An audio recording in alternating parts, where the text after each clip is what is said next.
Oh shoot. Hey guys. I didn't realize we had passed the timer. I set up a timer with Alexa and she didn't warn me that I took too long. It's not my fault. It's AI's fault, okay?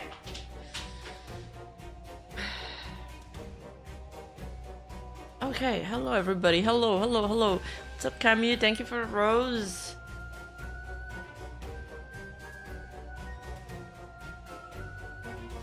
A little bit late. I was watching I was showering. Because I went to my martial art class this morning. And I stayed after to get like a big workout.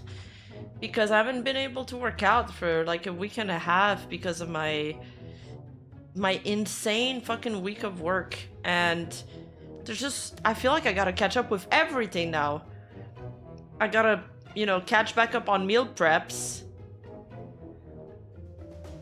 I just did the grocery stores. Finally, vegetables. And like one fruit that I can eat because I've been living on just whatever I had left in my fridge that's like not a perishable. Basically ramens. As a trucker, I feel that. Yeah, eating healthy, and then you feel so gross. Like I started ordering again because my fridge was empty, and it doesn't feel good. You eat something, you feel gross after. Like I realized that I like eating my own food. I just like eating my own food. I didn't buy 50 kilos of carrots, but I did buy carrots actually. I like eating like boiled or baked carrots. But I don't like peeling them. Peeling them is annoying, and cutting them is annoying because they like fly everywhere. I don't really have like good kitchen knives. I only have like the small ones.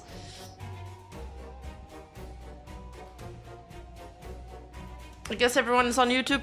Unfortunately, YouTube is always like my biggest platform, and it sucks a little bit because I would want people to be on Twitch too, because I am trying to hit partner on Twitch, but at the end of the day, I can't really force people to, open both platforms or watch on Twitch if they're gonna go on YouTube if they'd rather. And you left carrots in the fridge for a month? They would probably still be good. Canned carrots are goated? I've never tried that. So, yeah. The other thing is, like, I really gotta just, for the next 2 days, I'm gonna lock in. I'm gonna stay inside my room, and I'm just gonna write scripts. I have a video that's basically ready for my Rima Investigate channel. It's going to be a video of a style I've never done before. I'm really excited for this video. It's good. It's funny. Like, when you watch yourself do the same jokes 3 times in a row and you laugh every time, I feel like that's a good sign. That must mean the video's funny, right? Show up on attempt 2? Oh, he lost power? Is that why the stream ended so fast? I didn't know that. I might, depends. I'm super busy. I got a collab with the VTuber Huni later, who recently debuted a new model, so stay tuned for that. It's starting at 9 PM EST, 8 PM PST, I believe.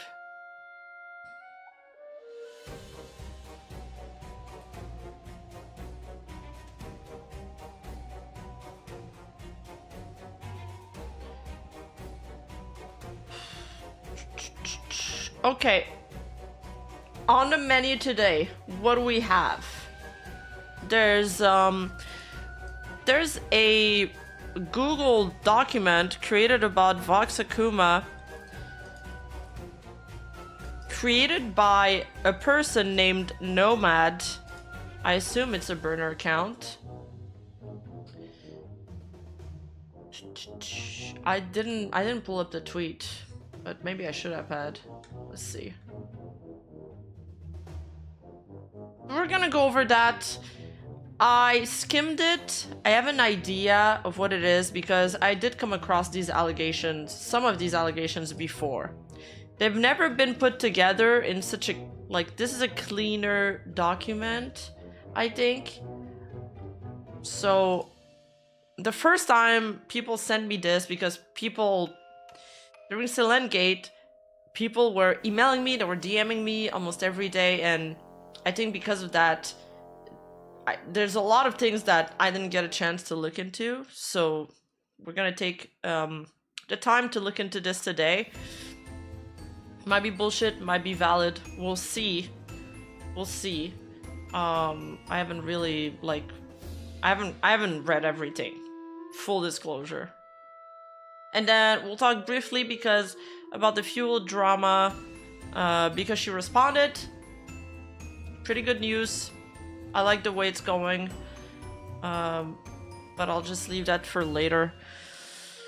And let's start with the bulk of the Vox document. One other thing before we start that's unrelated to this is I was wondering if there would be interest in me, because I'm watching One Piece right now.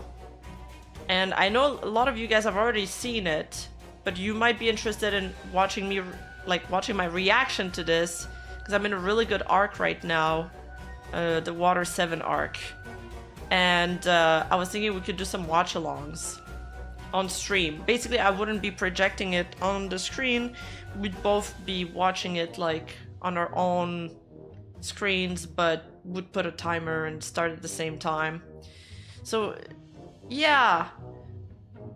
See, you guys seem excited about it. I thought it'd be a cool thing. Every time I do something on my own, now I'm like, man, this is a big time sink, and I wish my chat was there. I'm kind of like, it feels like a waste watching this alone. I want to talk to people.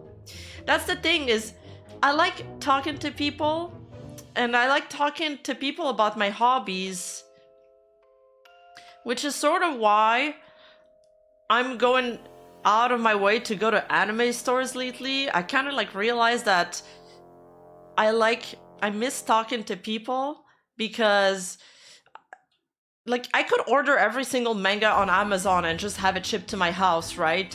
But I love being able to talk about my hobbies to other people and see that they're also passionate about it, and they're also excited about it, and they also love it, and they have their own takes. I think that's cool.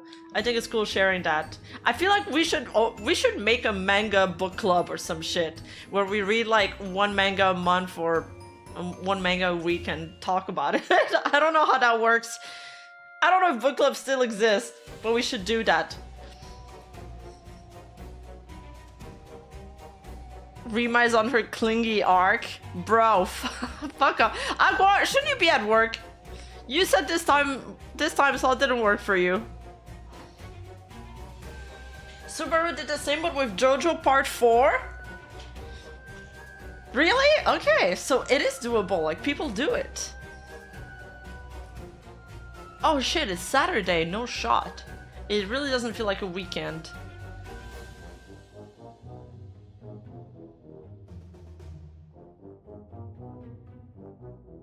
Okay.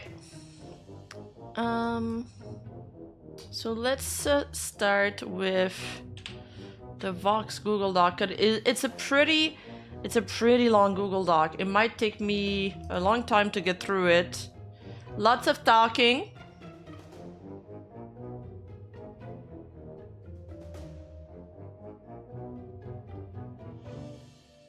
And for the person watching this vertically, well, I'm sorry, because the text is really small, but I'll read everything out loud.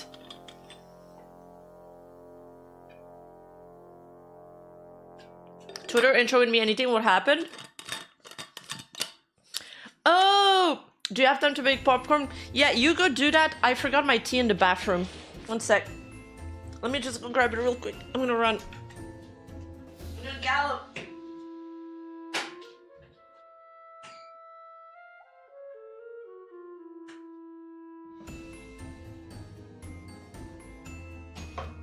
It's still warm, and I put it in a plastic cup. I left the tea in the bathroom while I was showering, yeah. Who leaves tea in the bathroom? Well, what, you guys don't bring your drinks to the bathroom while you're showering? You take a sip before going in, you take a sip when you come out.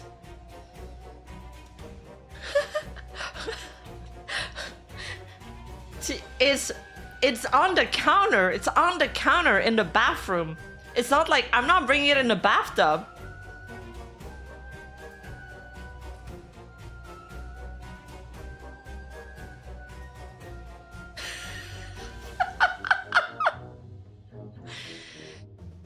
Listen, this stream is not an expose on me, guys. It's an expose on Vox Akuma. Stay focused. Hi, AJ. Stay focused, guy. I take wine to the bathroom, not tea. What's the same concept?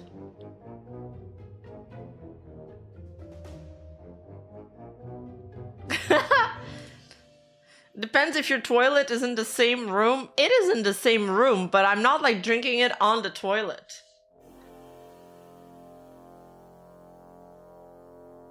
You know, something about drinking or eating stuff while laying down is like really doesn't work well. I don't know how the Romans did it, like back in ancient Rome, because you always see them like eating grapes while they're laying down. And I've tried that. I've tried laying down and eating food while I'm watching One Piece, and it's like everything just falls, just falls on you.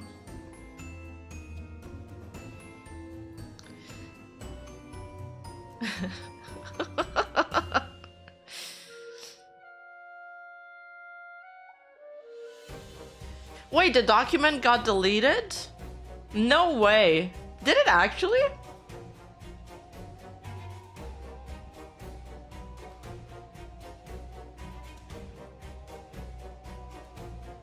Wait, let me see the original tweet. Did they say something about it? Let me look, let me look, let me look.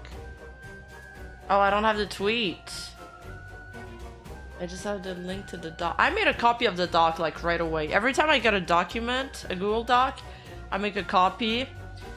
It's just a good habit, I think, in general to have.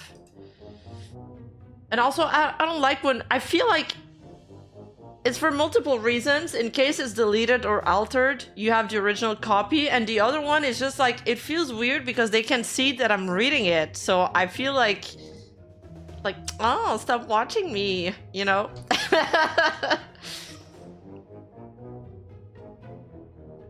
Oh, he deleted the tweet. Yeah. What the? Yeah, they did delete it. Let's see. Did they say something about it though? What was the username? Nomads2434. Nomads2434.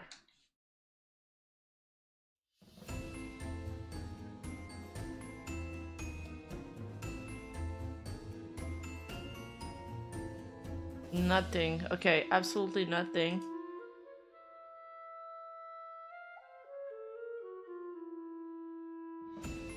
They follow two people, and it's Vox and Niji Sanji En.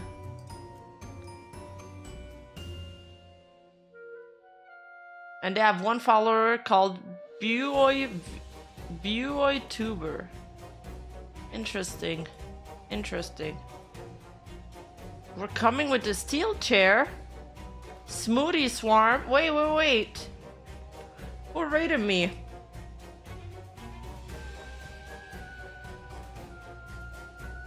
Hello?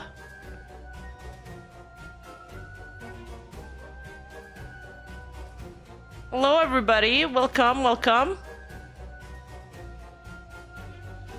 Oh, Junie Smoothie. Oh my god, Junie, it's been a while. How you been? Hello.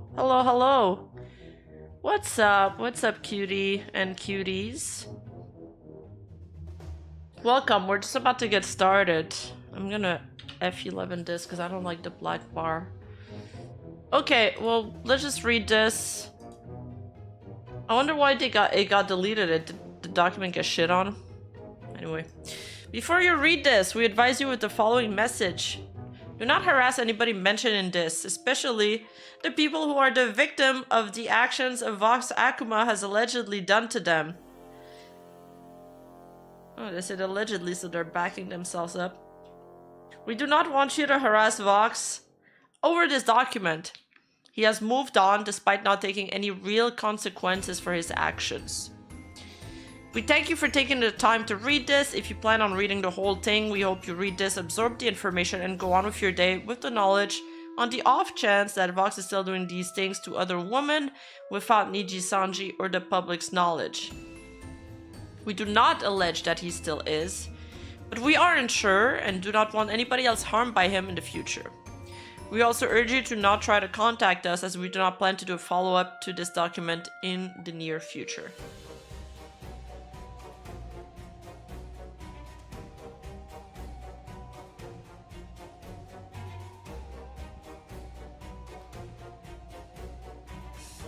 This section is for Niji Sanji or anybody working under, with, or plans to work with them in the future specifically.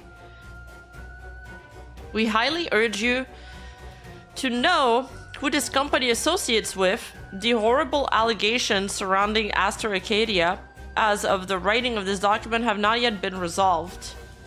Yes, we are still waiting on that. That alone should give you thought. Not to mention the horror stories past Niji livers in the past 2 years and the very public dramas between Niji Sanji, their livers, Mint Phantom, formerly known as Pomu Rainpuff, Doki Bird, formerly known as Silentatsuki, and Sayu Synchronicity, formerly known as Zion Lenza. Whatever your opinion may be after these events, go in as neutral as possible and form your own opinion after reading this. The current state of the internet is one of glimpse and assume, and that is not something I support.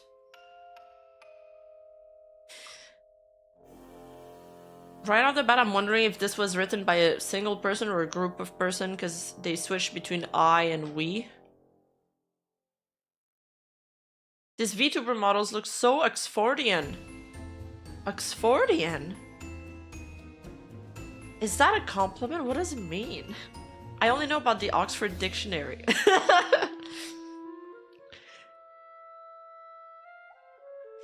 Assuming that we are making this document maliciously false, our opinion of him before learning this information was somewhat neutral. I did not 100% believe these allegations before researching and finding all the following evidence. Oh, so they're not a direct victim of this. It is well known that Niji Sanji is a black company that is willing to disparage former employees. Sayu and Doki Bird illegally fire overseas employee Doki Bird and possibly hold an employee work visa as a means to force them to do a specific thing they most likely were unwilling to do. Illyra's Pandora's participation in hosting the black screen stream. We possibly hold. Yes, I remember that this was a rat during Selengate because Illyra was visiting Japan at the time. And people were speculating that they could have been holding her work visa, or just not holding her work visa, but being like, if you want to work there and be there, then you need to do this. She might have felt under pressure. That was never confirmed. That was really more of a rumor. Kept sex in the first place. As much as I dislike my lord, why should we give credit to this doc? Well, you gotta read it first to know if you're gonna give credit to it, right? You gotta read it first. How can I know if I'm gonna give this credit without knowing about the content of it? I need to know what's the content first, and then I'll judge it. Kept sex pests around even after allegations against them have been circulating for nearly 10 months, Aster Acadia, and people like Vox and Luca. They have allowed all of this to persist and even caused some of these themselves. Know who you support and what their motives may be. Before we begin, I'm just gonna say that if whatever follows is true, and he has done horrible stuff in the past, men, they are really bad at picking their talents and background checking them.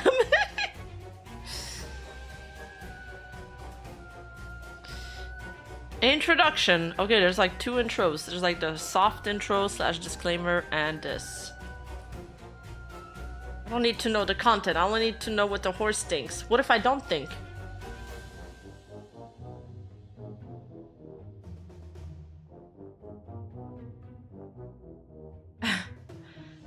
You know, one interesting rat that I learned recently about Niji Sanji is that apparently we were discussing that in my Discord channel, by the way, if you guys like to discuss these kind of things or VTuber stuff, feel free to join discord.gg/Rima, is that there was supposed to be another graduation notice with bullet points, but that talent allegedly lawyered up, so Niji Sanji didn't release it. And apparently that might have been Yugo. But again, that's just a rat. But it's one of the most interesting rat I've heard in a while. Like it actually piqued my interest.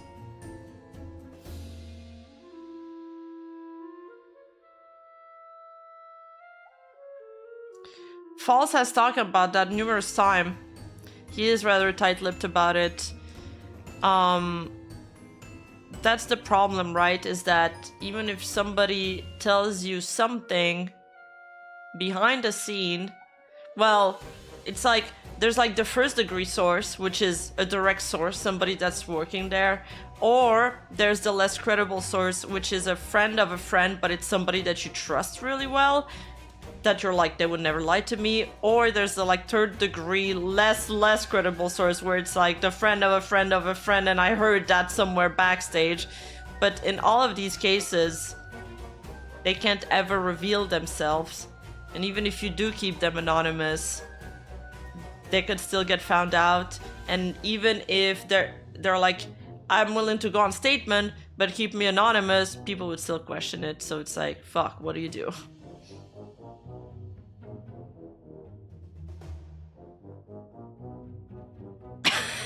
Yeah, friend of the friend, cousin's husband, dad is working at Niji.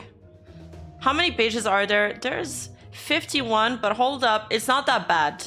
I know it looks bad like this, but from here, from page 28 till the rest of the doc is all like appendix. It's all like, you know, links, sources, transcripts. So it's not that bad. It's going to take longer because I'm reading it out loud. But don't worry, I had the same reaction when I first opened this the first time, and I was like, what? And then I found out that starting from here, it's like sources, so it's not the worst. Okay, I'm gonna stop yapping and start reading. Okay, introduction. It is important to recognize, I gotta put my horse blinders on and focus. It's important to recognize that while time may blur our memories, it does not erase the consequences of our action and the actions of others. People can change, but such change often depends on self-awareness and genuine accountability. Without acknowledgement of the past, how can we accurately assess the authenticity of someone's growth? Although our past does not define us, it undeniably influences who we are today. I guess I agree with this, but it influences who we are today, for better or for worse, Emo. This reality prompts us to critically examine the narratives we accept about others' journey towards redemption. However, it's worth noting that redemption can sometimes serve as a blanket that people use to hide from their past and not take accountability. Okay. I'm reading a wisdom book now. With that being said, Vox Akuma had a possible disgusting past behavior. Disgusting past before joining Niji Sanji, according to the info we have collected over the past month and a half. We will be going over a timeline of events that happened during the later half of the 2010s and early 2020s. My god, that's the later half. Okay, the later half of the 2010, so 2015 to 2020, that holds serious allegations that Vox, in his time before and during his time in Niji Sanji, has refused to publicly acknowledge or refute.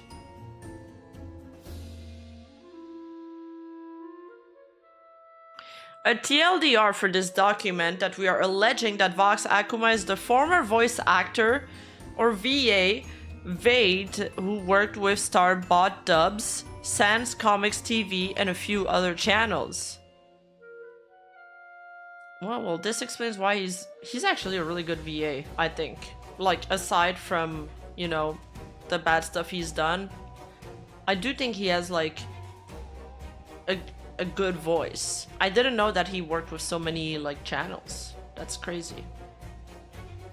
He then went on to become Callisto before joining Niji Sanji EN as Vox Akuma. So I've heard the allegations against Callisto and against Vade before. It didn't really bring them up back then because it was all over the place, and it was like, you know, sometimes showing like PL stuff, it's sensitive, it's touchy. I think now it's like, you know, the cat's out of the bag, and many other people have covered this before, so it's fine.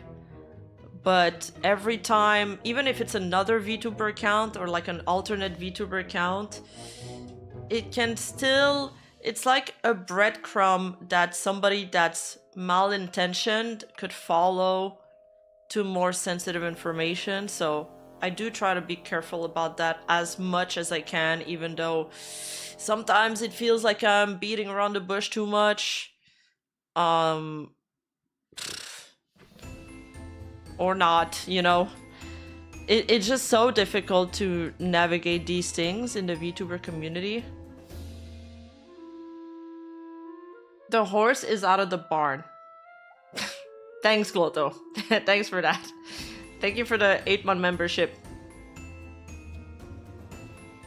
Is all of his old content voiceovers? I do not know, but maybe somebody in chat can answer that. I remember the Starbot Dub stuff. Oh, so they were very popular.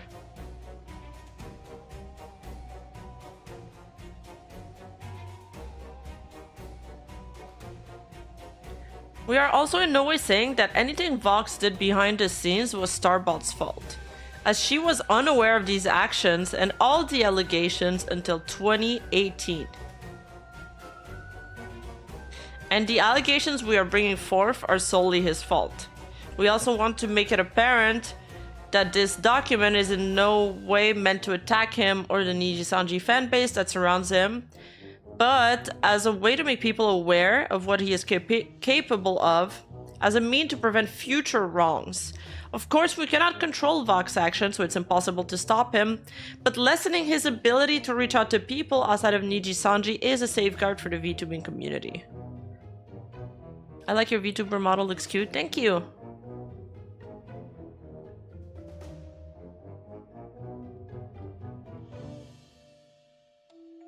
We will go over Vox's alleged past, which includes possible grooming and pedophilia, cheating, manipulation, running a homophobic and transphobic Discord server, sexual coercion, doxing, emotional manipulations, emotional abuse, bullying people with autism, slandering former friends, and publicly outing a woman's sexuality without her consent. But this does not include Vox Akuma's current behavior. Okay. Okay, there better be some strong evidence to tie to that, because these are some really heavy allegations.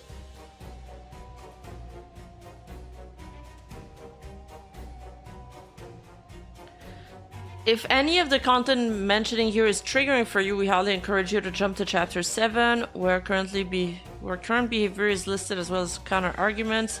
Chapter 8, where a conclusion of the entire situation will be given, or to jump straight to the appendix to see the evidence yourself. With that said, let's start from the very beginning.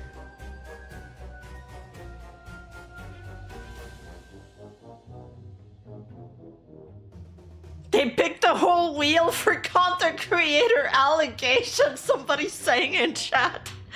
Yo! That's funny. That's funny. Yeah, that's the whole Minecraft allegations.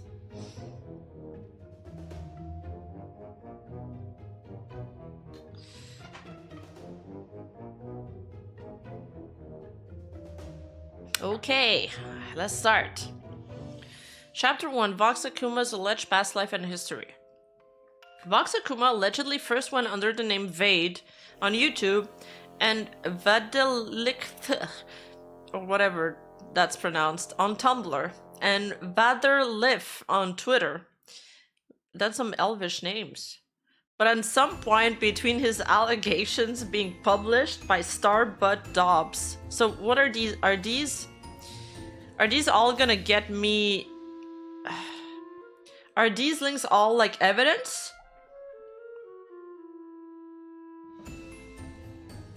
Am I clicking these links? I'm like a little scared. Hold up. Let me just check what it is first. One sec. Let me just switch to this real quick and I'm gonna check. Oh, it's just a link to the channel. It's nothing. Okay, false alert. Okay, it's literally just a link to Starbutt Dobbs' channel. Okay. First of all, when you hyperlink this, I wish it brought me to the allegations published by Starbutt Dobbs. But it doesn't. There's some Super Smash allegations we got there. Yes, indeed. She made a vid about what Vader put her through a while back. Well, it's saying here that it's via a private YouTube video and unfortunately poorly archived Tumblr posts. He started... So... Is it still there? Let's see. Vade. If I type Vade on her channel, will it show up?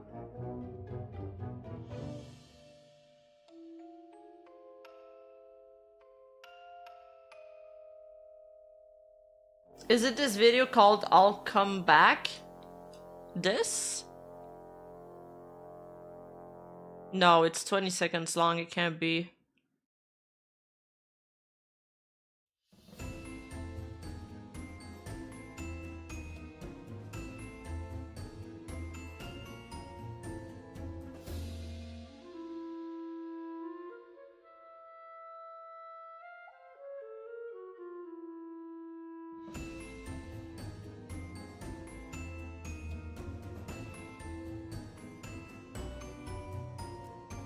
Got unlisted? Okay.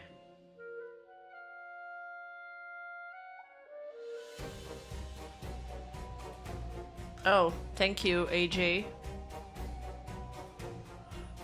Oh my god, the way back archive thing. They take forever to load. Okay. Is this included in the doc? Anyway. So I guess this was the Tumblr statement that she made, and it's a follow-up with my thoughts on Vade. Let's zoom in a little bit. It's very small.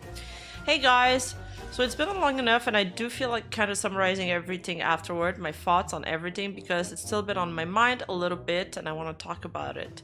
This is my blog, so there will be a lot more bias here since it's my thoughts. Keep that in mind. First, I want to address some criticism. No, I did not talk about Vade just to get views, and I had absolutely every intention of letting him and me part peacefully until I was informed he was still doing this stuff and I learned more about what happened. As I stated in the video, I had absolutely no idea he cheated or some of the ages of the girls he was going after. Some stuff I did know and I was complicit in at the time, since I thought he had just made a mistake and was young and immature, which I don't think anymore, and was wrong of me at the time. A few people in the comments said that what I presented wasn't worthy of criticizing him as a person, and people are free to feel that way. As stated, draw your own conclusion. If you haven't seen what I'm referring to, take a look here. Vade is not making a response video. Not. Nor Vade would repeatedly slander me to other people. Oh, YouTube's down. Okay. I'll give it a few seconds.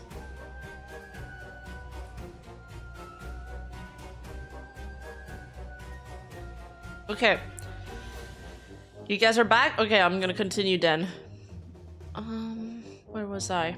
Okay, so she's saying that she finds him cowardly for not putting it on his channel. He's trying to hide from the drama. Here's some thoughts that she didn't put in the video. Vade would repeatedly slander me to other people in public discords and would trash me anywhere he got the opportunity to.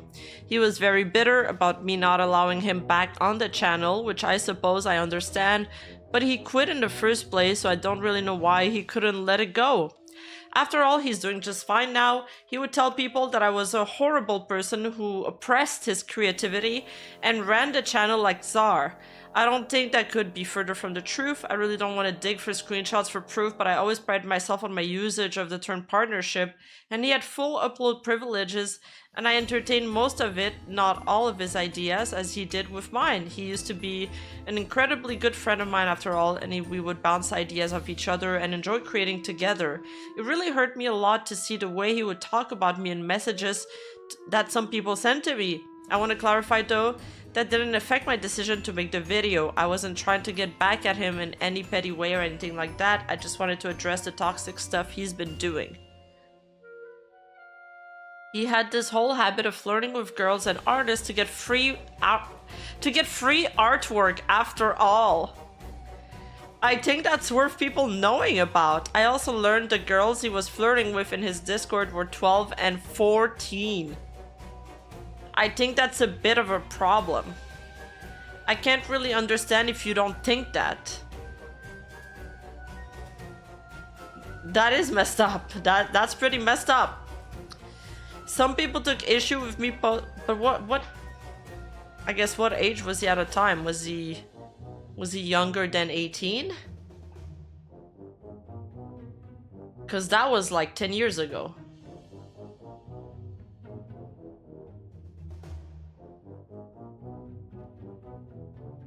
Oh, he was under 18 at the time.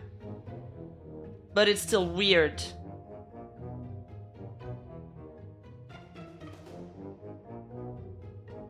He was 16, 17 according to the evidence.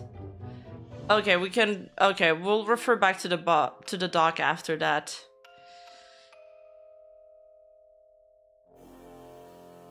Some people took issue with me posting the information privately and not confronting him, but what you guys missed was that repeated times I told him he can't keep doing this stuff, he would make excuses, wouldn't listen, would gaslight me into thinking there wasn't a problem. The Undertale fandom really seems to have a problem with these kind of people, and I really don't know why that is. I guess it's just a product of having a large fandom about a game that draws in people. Now, why did I make this post? I just really felt like I needed to talk about it in a more personal matter. It's been bothering me a lot after I learned all this stuff and weighing on my psyche pretty heavily, and I guess I just felt like sharing it with you guys. Making the video completely consumed me for a week, and I felt awful the entire week. When I put the video up, I had my first panic attack that I've ever had. Woohoo! It's incredibly painful to see someone you wanted to resolve things peacefully with lie and absolutely degrade you in comments. I wonder if you left comments on her video. Even when, to your face, he's begging to be allowed back on the channel, as well as lied to me all those years about his actual behavior. Overall, it is something that I think shouldn't be ignored. I guess it's his choice to not make any form of response since he's racking in cash doing Undertale dubs and he doesn't want that to be hurt. Did I mention that he hates Undertale? Because he told me that multiple times, and that he only wants to do it for the cash. He also told me he had no passion for videos anymore and just did them for money and because of our friendship. Really long post. I know if you guys want to continue watching him, it's not like I can stop you. Nor do I even really want to. I'm just a little tired of seeing people excuse his behavior in comments, and I'm sure he's still using artists' work without them knowing about it. I'm open to talking more about this if you guys want to send ask. And like Vade, I'm not afraid of the truth. Sheesh. Okay. Okay, that's pretty heavy. I had never looked into that before.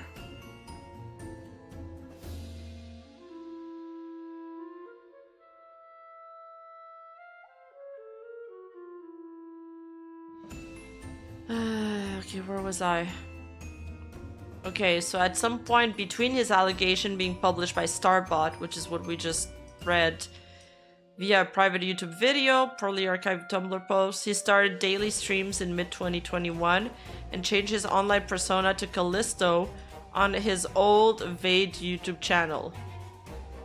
Evidence linking Vade and Callisto together can be seen in this video, posted on November 22nd, 2019 at 1:10:23 onwards. However, we will address him as Vox throughout the rest of this as the current name he goes under online and will help clear up any confusion. What is the evidence?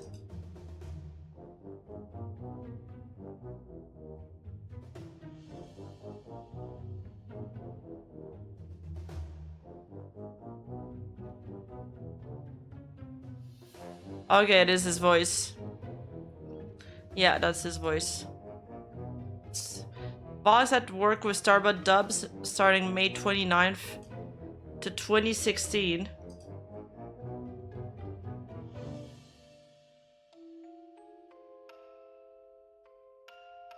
Oh, you guys couldn't hear it. I'm so sorry.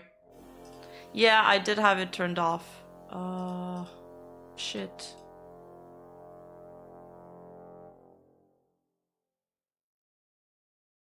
They could have shared the timestamp. You can put the timestamp when you share. It's like the exact one.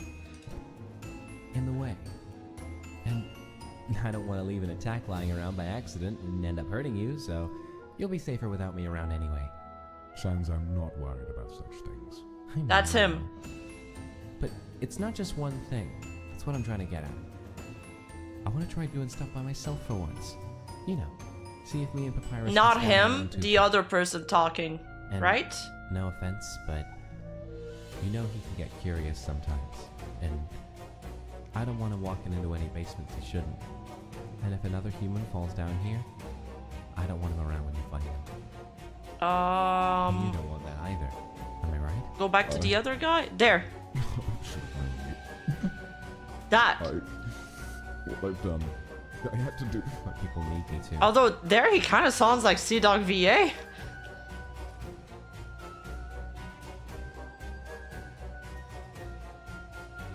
He kind of sounded like Sea-Dog VA at the end there. Hold up.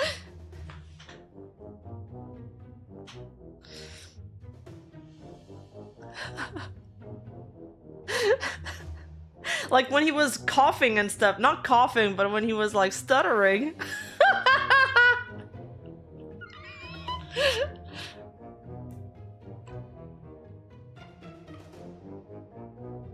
Okay. Where we're at? We're here. Yeah, they do have prim proper accents. It's such a nice accent, man. Vox had worked with Starbot Dubs. It's just a joke, by the way. It's not. I don't actually think it's Sea-Dog VA. Vox had worked with Starbot Dubs starting May 29th, 2016. His first official credited video being Underline Part 6. His time ended around September 2017, but the last video that he is credited with is Snowy Mountains, released by Starbot Dubs on December 2nd, 2017. During his time with Starbot Dubs, he was very close with Starbots, as well as many other voice actors such as The Rogue VA, Ruby Card, Max Out of 10, and even going to MagFest together with them and posting about it on his Tumblr.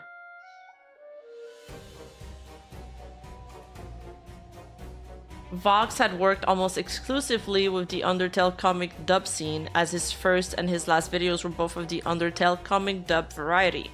And it was what made him popular. He did do a few non-Undertale videos for games and anime like Zelda, Mario, Overwatch, Mob Psycho 100, etc., but Undertale was his main gimmick. Alright, we need to get to the point here.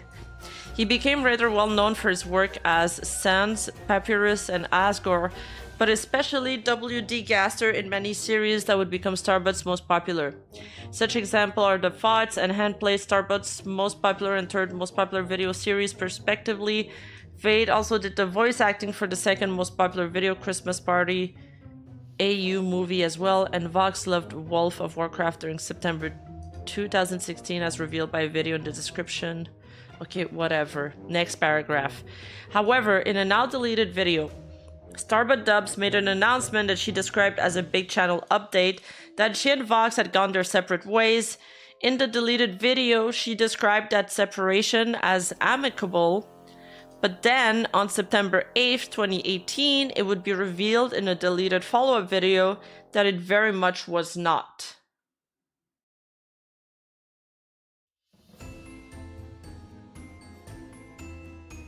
The allegations. Starbutt Dubs about Vade video. This section will give a summary of each portion of the Starbutt Dubs video, and we highly recommend that you read over the script generated from YouTube's auto-generated closed caption, as the audio and visual form of the video are largely unobtainable, and this script will be the first source listed as the Chapter 2 evidence section. On September 8, 2018, a video titled About Vade was uploaded to the Starbutt Dubs channel, where Starbutt addressed the allegation that had been circulating both online and in real life. The video opened with an explanation that Vox had been unfaithful to 3 different girls simultaneously. So he had a harem, all of whom, it seems, were somewhat aware of each other. Oh, okay, so they knew of each other.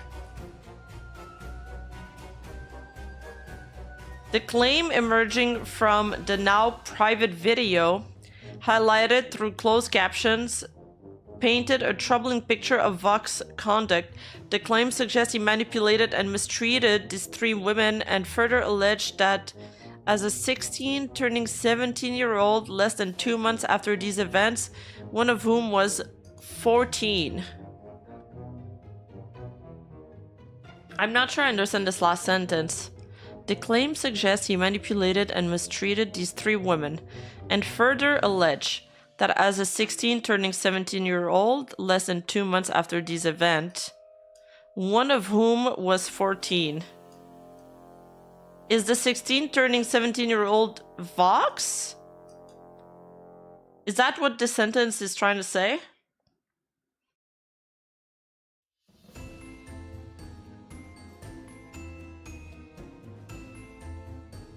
Okay, okay. This is referring to Vox, okay.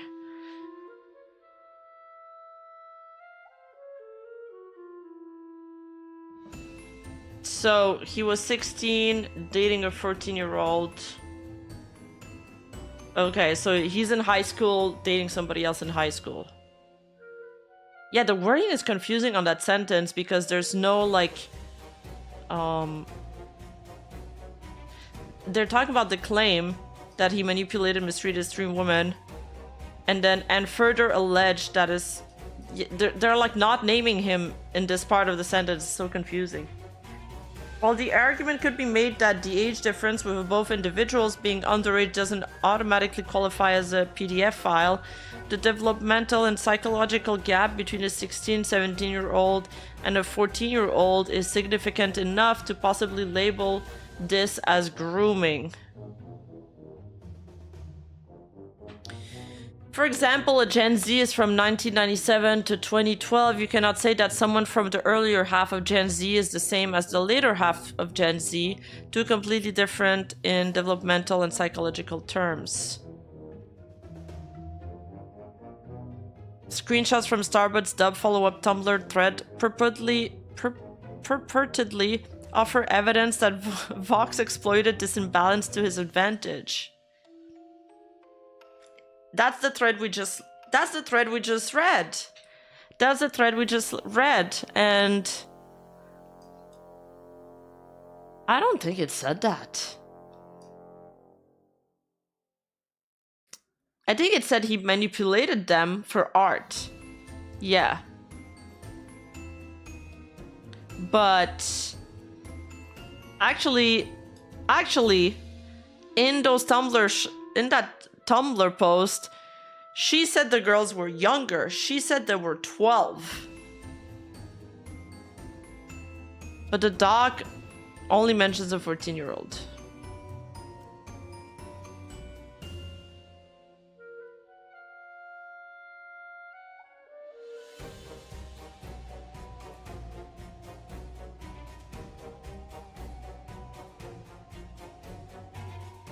If this were all true, it would just be creepy and scummy, but the manipulation towards these three does not stop there.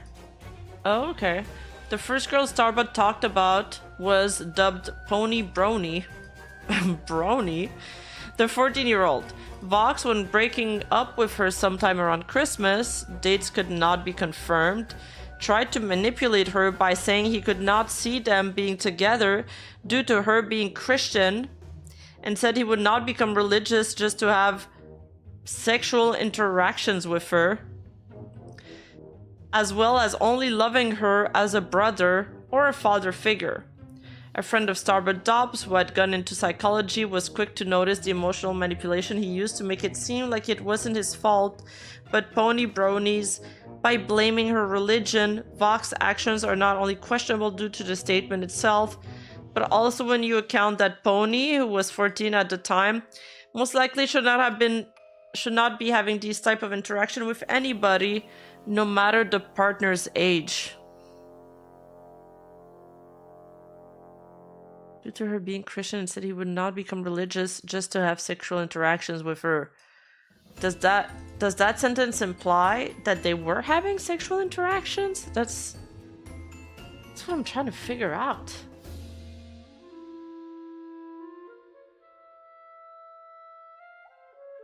Royal Onion, thank you for the 5 months. I'm a fan of Vox, but I don't care what he did at 16. Listen, like, in relationship, there's some people that are more mature, there's some people that are more immature. The reason why we draw the line at 18 is so there's like a barometer, and we're like, all right, this is the line, because there needs to be a line. Now, I don't know them. I don't know how he was at 16, but I'll say that, like, I'm pretty sure a high schooler dating another high schooler is common back then. I don't know how these people are dating. Like, I can't even score a date now. I found an archive of the videos caption. Check the Discord if you want to look at them. Oh, cool. Teenagers are scary. I agree. Wow, thank you, AJ. I mean, this dog has a transcript, apparently.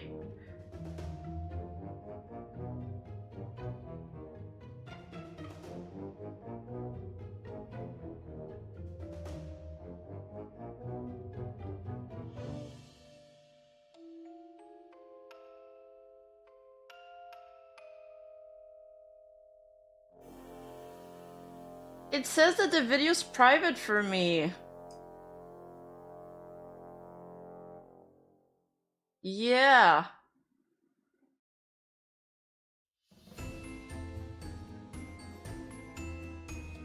Oh, I gotta read them. Okay.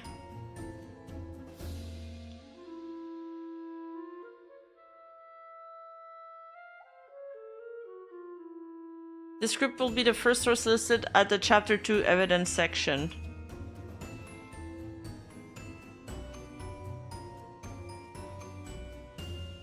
Oh, it's the same link that you sent me. It's the same link.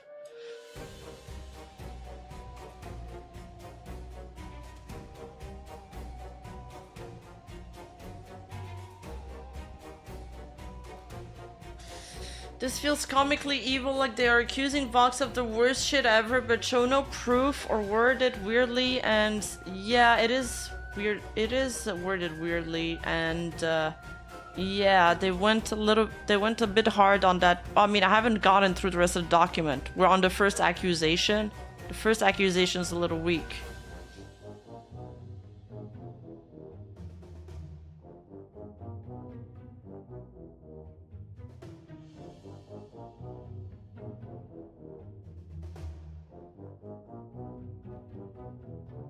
Okay.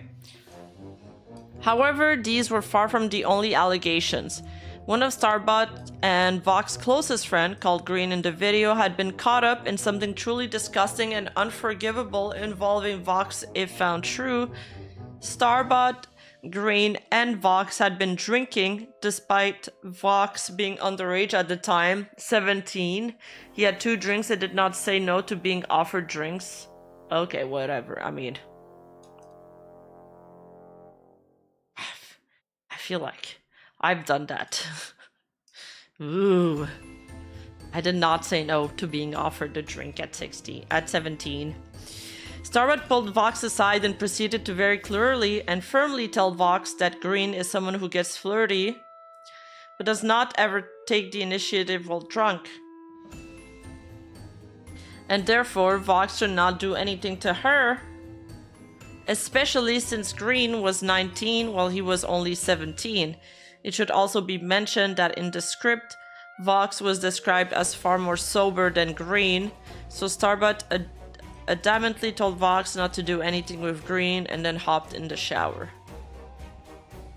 Okay. When Starbuck emerged from the shower, dressed appropriately, she found Vox pinning Green down on the floor and making out with her against her will. She was able to get them apart and put them into separate rooms before going downstairs to get a smoothie. That's so random. Get a smoothie. Commenting that she would take care of things in the morning. When she came back up to check on them, Vox had found the room Green was in and was trying to convince Green to sleep with him, saying things such as, "Your anxiety will tell you this isn't fine, but it is, and you need to do this with me," along with a few other comments such as, "Fuck Starbuck," name censored for privacy reasons. Green had confided in Starbuck in the past that she had anxiety problems, according to the script, so if this is to be believed, Vox allegedly took advantage of someone's anxiety issues to pressure and sexually coerce them into sleeping with him. Okay, that part's stick to the facts. I feel like this is stretching it out a little bit. We're not making a YouTube video there where you need to, like, you know, put the audience in the setting and give some, like, background. Because you gotta stretch it out. This is the Google Doc, just, you know, bullet points. That's good enough. Bullet points, screenshots. That's what it should be. Under both USA and UK law, this is considered sexual assault. Said victim being under the influence of alcohol is also a case of sexual assault. Are these old bullies of him or something? No, that's what I was wondering, if like the person writing the Google Doc was one of the victims, but then they said that no, they just compiled all of these allegations that they've I mean, they researched it and they compiled the allegations themselves, so it's like they have like actually no stake in this, I guess.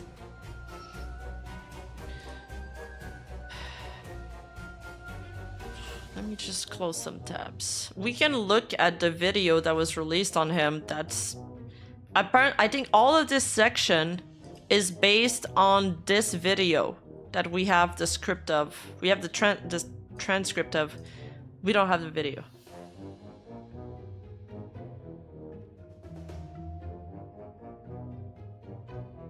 Well, the argument could be made that since both of them were under the influence of alcohol and thus it wouldn't have mattered. That isn't true. Starbuck described Vox as much more sober than Green in the closed caption. Later on, in one of her follow-up Tumblr posts, she says the sobriety of both people wasn't worth speculating over. But in the closed caption, and thus the video by proxy, she is adamant that the audience knows that he admitted that he was the initiator. Okay. The last part related to Green is how Vox handled everything.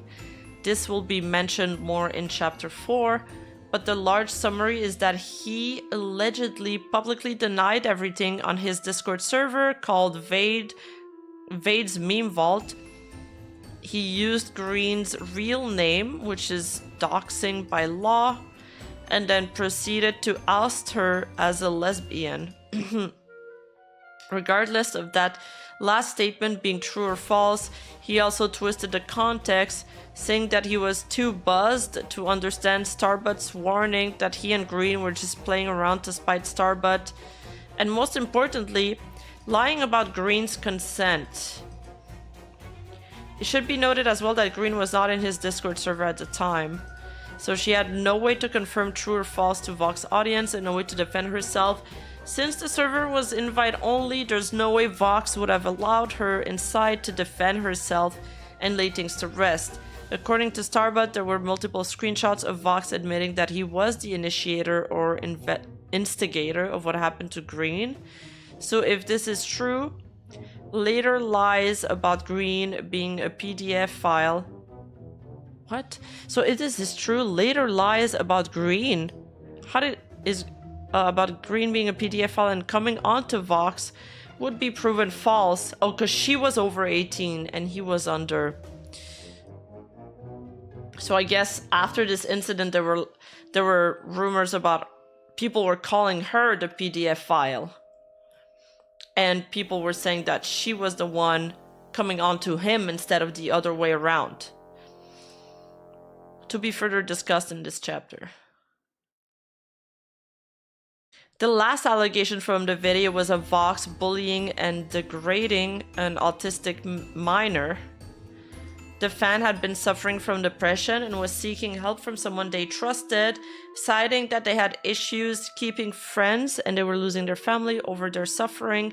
Even though Vox tried to help, he actively degraded and insulted the child the entire time.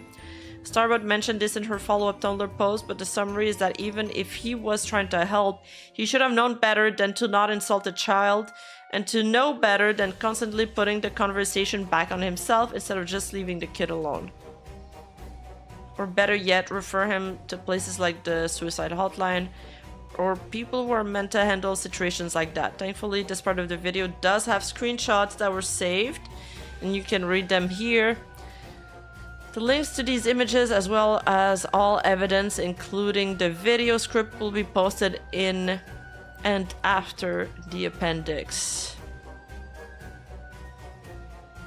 These screenshots will be posted below for your viewing pleasure. The child is censored in yellow. I can't see.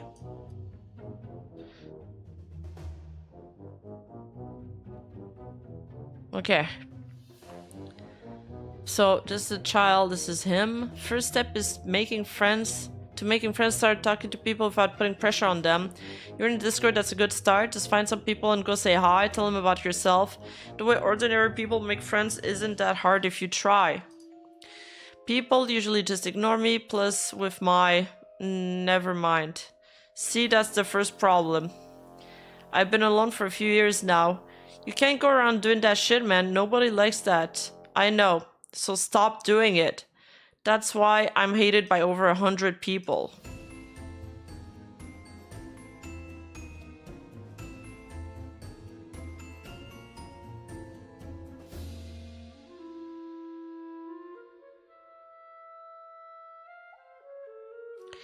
Am I supposed to be able to read this?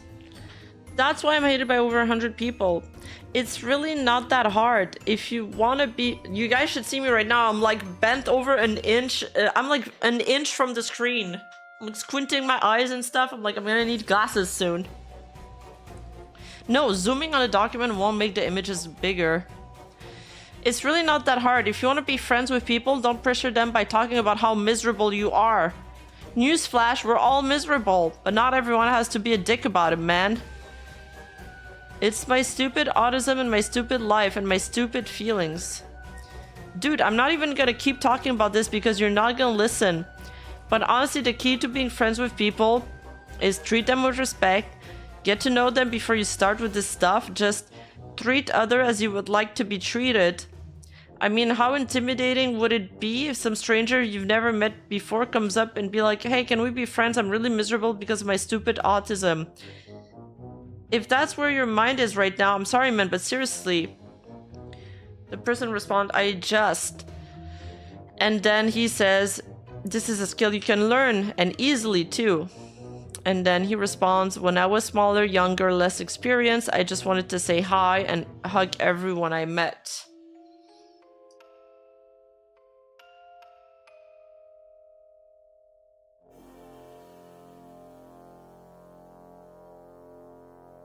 Oh, it does zoom into pictures. Okay, my bad.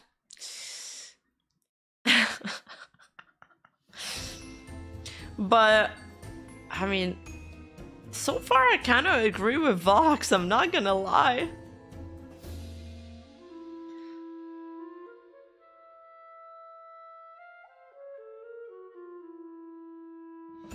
I mean, he's being blunt, but he's right though.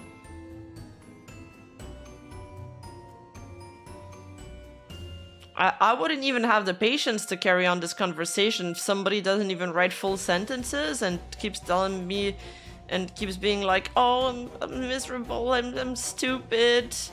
It's like, okay, well, maybe you shouldn't be on the internet. Maybe you should go hang out with your parents.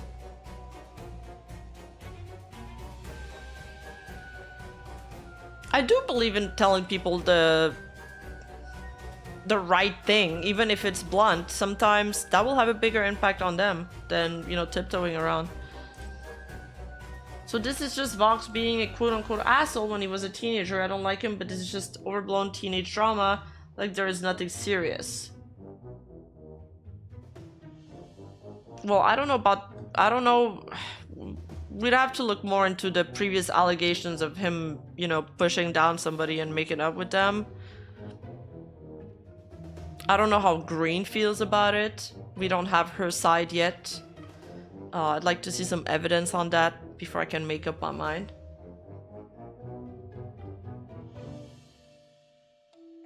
Yeah, we're like three. I mean, I don't know. Fuck. They named so many like quote unquote crimes, and then a lot of them, when we got to these parts, it feels like it's like a stretch, like a lot.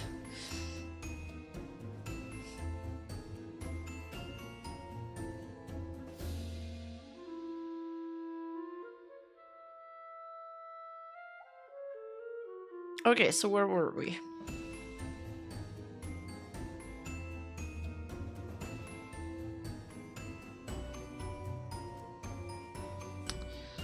Okay, I'm like lost now. Where are we? This is it. Good lord, this is the issue. You're using your shit as an excuse to just give up. How the hell is anyone supposed to want to be friends with you if you're so blind to the people who are very busy, who are taking their time to give you a hand? Wink, wink. If you're losing your grip on your friends and family, talk to them, ask them about their problems, get to know them. I don't understand. Try to form a genuine connection with them and see what's going wrong. Communication is key to every relationship. They say no, die an enemy, and getting to know the problems people might have with you is an excellent start to reflecting and improving. Start there. That's my advice. If it still doesn't work, seek professional help. I guess no one should suffer alone, blah blah blah. Not just mentally, literally. What the fuck even am I doing anymore? Dude, you're not listening. Dude, this is not why no one wants to be your friend. I'm sitting here laying it out. ... Exactly, what I need to do is improve, and all I get is I'm so fucked. That's why. Hearing you say that, you have a shitty attitude. Makes me think maybe I don't have any friends at all. And no amount of I'm so fucked is gonna change that. Here he goes again. This is barred out. Jesus Christ. Talking to a wall meme. Yeah, it does feel like he's talking to a wall. Nah, Vox has more patience than I would have. This is nuts. This is nuts. He has more patience than I would have. The other guy is annoying.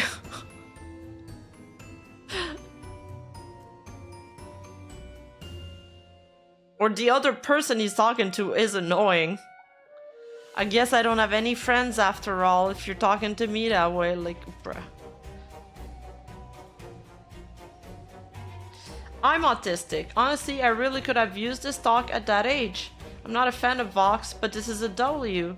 Okay, thank you for this input, Tournament. That is helpful actually. I don't know why this reminded me so much of the pyrocynical drama a couple years ago though seriously, like, it's always on Discord for some reason. It's always on Discord. And I don't know about the pyrocynical drama, but I've heard about this person.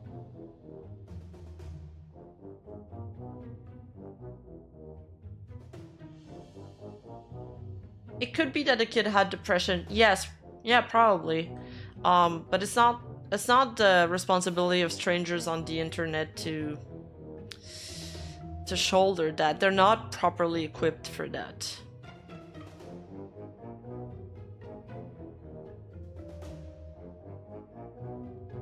Okay, are these the same? And also, I mean, this is an assumption, but from reading the screenshots, it feels like this is the kind of conversation that's been happening often. And we do have people that try to do this kind of stuff in the Discord too sometimes. Like that play the card, oh, I'm so miserable, I'm so depressed, and people do get tired of it very fast. And sometimes I kind of come in like a hair on the soup, you know? Like I'm not aware of the context, and I'm like, yo guys, can you be like a little nicer to him? And then the Discord tells me, no, Rima, you don't understand. He's done this like several times already, or he does this all the time. Then it's like, well, okay, if he's done this all the time, then I understand why you guys are less patient with him.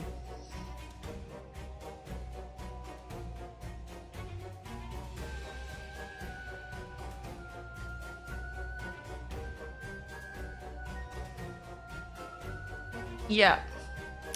Yes, Megu beamed. Yeah, I think a lot of people agree. And the pity baiting is annoying. No, still don't worry, I'm just worried he'll flip out as all. Why would he flip out? Is it because he's my dad? I guess because he wants me and Ruby together. Wait, I thought you and Ruby are, you know. Yeah, it's so complicated at this point, I don't know what we are. Like, we're not dating, but she still loves me and wants to meet me, etc. I really need to sit down and almost write down all this shit. Oh, okay. Now let's take a look at the transcript. So this is a transcript. Oh god, it's long. Of the VOD.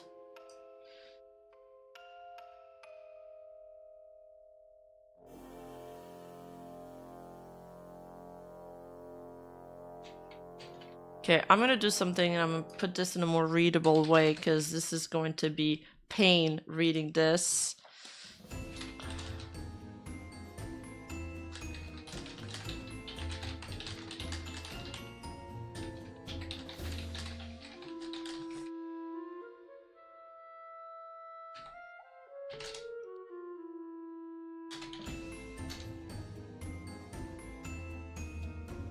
Oh, fuck.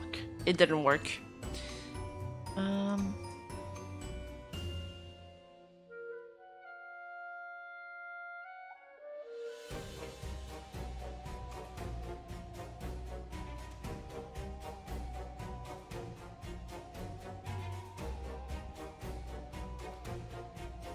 Now, for those of you who don't know, Dade was a pretty integral part of the channel. He was someone who used to do all the male voices. We split editing 50-50.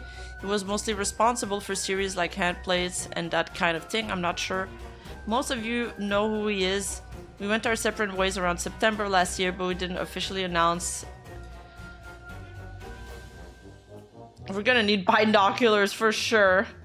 I did try to put it in the chat bot to summarize it or to like just format it in normal sentences, but it was flagged by AI because there's probably some bad words.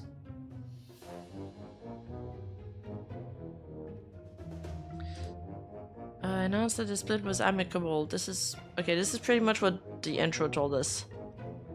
Found out that Dade invaded manipulator. I hesitate to use this word because it sounds really aggressive, but I think he's a predator.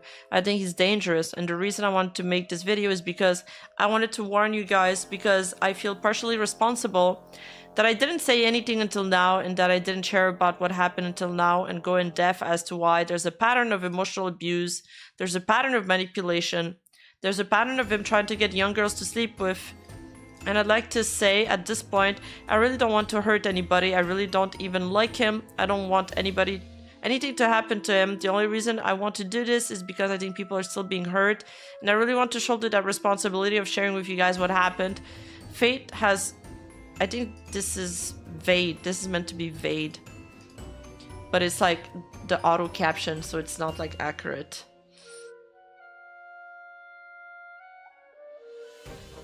Vade has hurt me a lot personally. I'm sure I've hurt him a lot personally, but I'm going to try very, very hard to be objective. And I want to say right now, if I'm not objective, which I'm going to try very hard to be, I want you to tell me what I did wrong. I don't want to make anyone who's sharing their story in this video uncomfortable. Anything that has been shared with permission.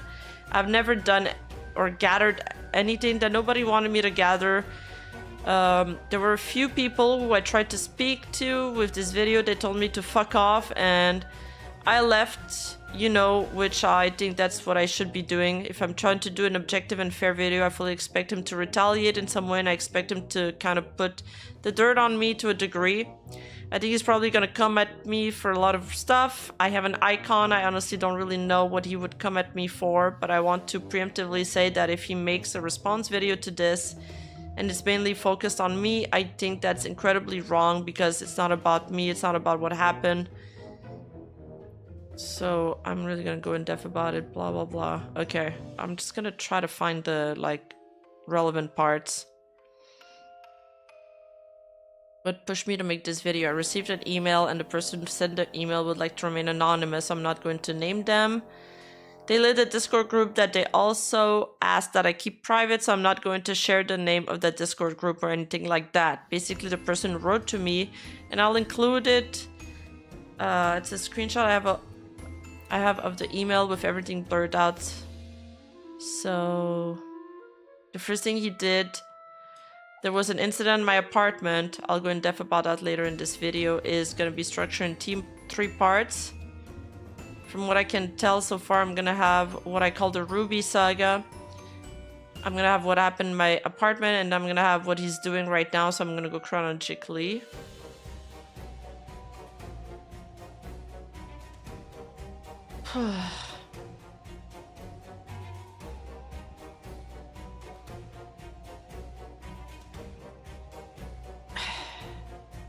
Pawnee Brony Ruby, a girl who wishes to... It'd be just so much better if we had the video. Because she says she has screenshots, but we don't have the screenshots. Yes, we're reading the transcript from the privated video that Starbot made about Vade, which is Callisto, which is allegedly Vox. Okay, where am I?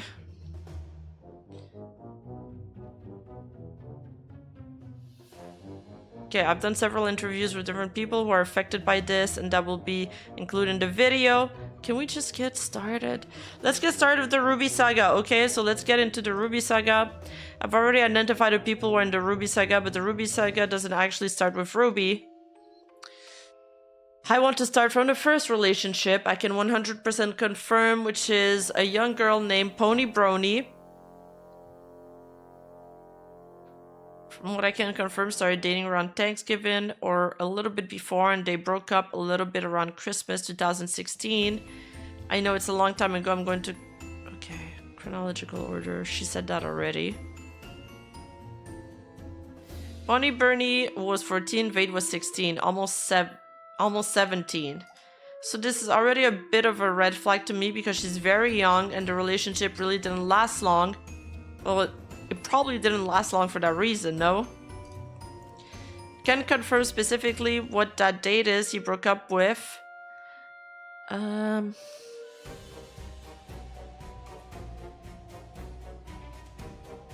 want to read it for you guys so you can tell me what you think and get to your own conclusion.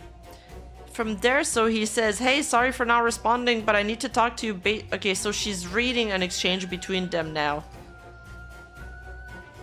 Sorry for not responding, but I need to talk to you basically for a while. I've been trying my best to see you in the way that you see me, but it's difficult.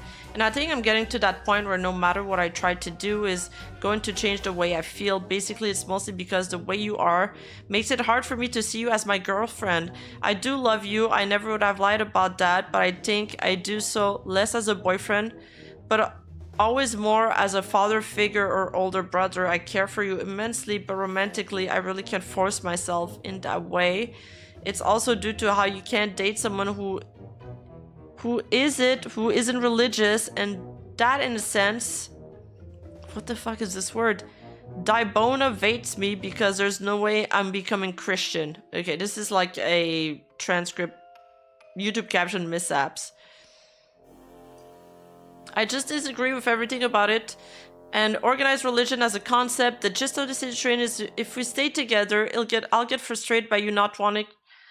If we stay together, I'll get frustrated by you not wanting to put out sexually or to commit to a relationship without the need to become religious. Because of this, I'll want to spend less time with you, and you're going to start to resent me for that, and in doing so will want to spend more time with me, will make me resent you.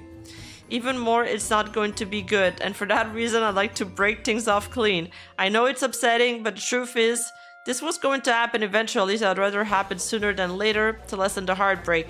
I do care for you immensely, but I can't force myself to put out this much. I need to consider myself above the welfare of others. I hope you understand, and yeah, I'd love to still be friends after this, but I understand if you'd rather not talk anymore. Keep in mind, this is the message that he sent to a 14-year-old girl, so I had my friend who has a back in psychology to take a look at this message. And okay, this is pretty much what the doc said. I mean, I feel like at least he's honest, and he's right that it would have happened eventually, so it's better that he doesn't now. Actually, I feel like he's pretty communicative about it, even though he was kind of blunt about the not putting out sexually part. It's not you, it's me.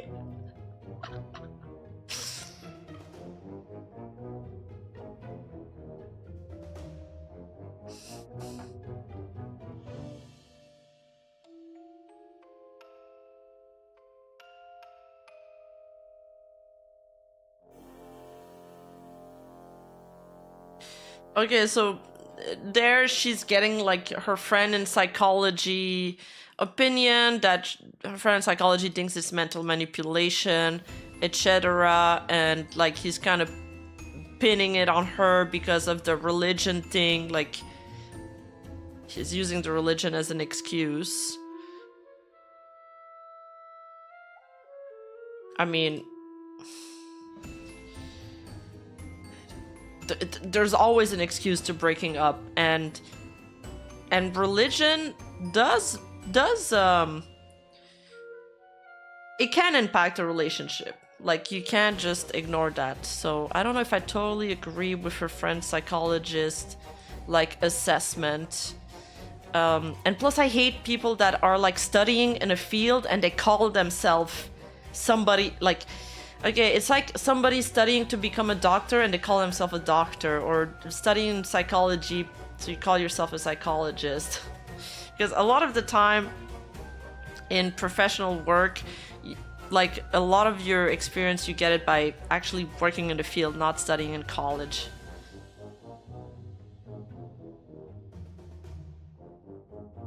I'm a biologist! I got an A in Bio 101!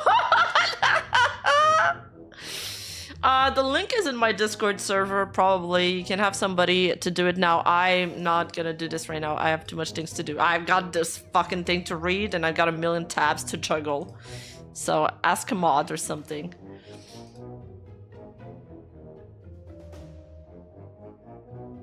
Oh yeah, the dog doesn't exist, so I'll put it in my Discord server after the stream, if you don't mind. Okay. Because I'm trying to skip over the parts that are repetitive that we already read in the document, so I have to do, like, because I don't want to bore you guys too much.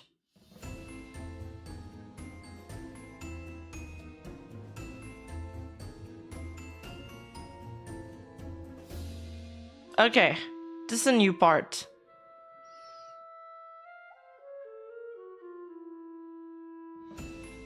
Okay, so Ruby and Vade began dating in early to mid-December. And I don't know for sure if he was cheating on Pony with Ruby, since neither of them have really concrete dates for me. It was either like a few days after he broke up with Pony, or it was At the same time, well, I'll go ahead and let Ruby share how they met.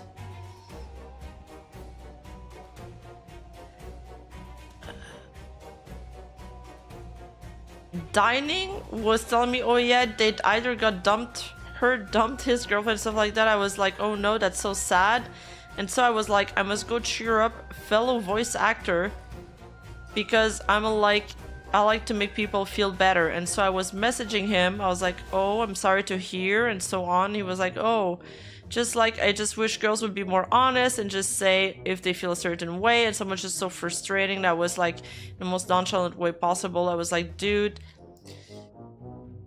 if it is any consolation, I kind of like you. You're pretty, like, you're pretty suave. You're pretty sexy. Like, I'm down with the sickness. What? But you know, if that's the kind of, I don't know if the I'm down with the sickness is an auto like caption mistake or just a 2016 like expression. But you know, if that's the kind of honest you want, but there, you know, I wasn't expecting anything from it. And he was like, I like you too. And I'm like, the fuck? And then we sort of started dating from here. And he was like, do you want it? Okay, at this point, I also wanted to bring it to the existence of this other girl, Pink. Now, Pink has spoken to Danny, who is this friend of Ruby's, and confessed that she had a crush on Vade around the same time Ruby invades and started dating Pink. I don't understand anything that's going on.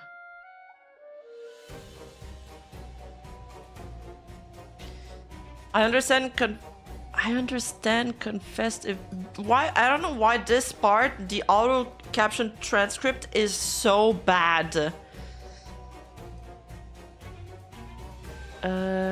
When they started dating, so I'll go ahead and let Ruby explain what happened with that. And I found out where I found that, and then I ended it. But why do they say found out 3 times? I found out that he had been messaging this whole relationship saying, oh, I really, really want to be with you. I am so in love with you, and so on. I only said because I was about to ask Carol to around the same time. And I did so. It was basically first come, first serve with. And he said, oh, if you'd asked first, I would have totally said yes to you. I just say yes to Ruby because she's so hot. And so like this whole relationship, he was like, oh, I love you more, I'm gonna dump her today, and so on. And then she's like, well, why? I said, oh, it just wasn't the right time, you know? Just like the stereotypical bullshit. Danny also gave me a really illuminating piece of information about that. I'll go ahead and share that. Here she was an artist. An artist time that she was talking to him. She had a crush on him. Like she was talking about the crush a lot. And I had to like tell her like, oh hey, Rufy and Vader, I guess this means Vader, dating, and she looked really kind of worried, but she kind of just kept quiet about it. And I was like, okay. I got a message by during the time, and he was like, listen, I need you. And the call right now is freaking out, like she needs somebody to talk to, and I don't know what to do. And so I jump on talking about the guy, and she's like basically hitting on another girl that she's friends with, and I'm just like, oh, okay. She's like, okay, so I get it. I think I get it. He's dating one girl because she was forward with her emotions with him first. But then he tells the other girl, if you had asked me out before she did, I would have rather dated you. So, and then he tells girl 2 that he's gonna dump girl 1 because he likes girl 2 more. Because guys are like that. They kind of just get the first person that is nice to them.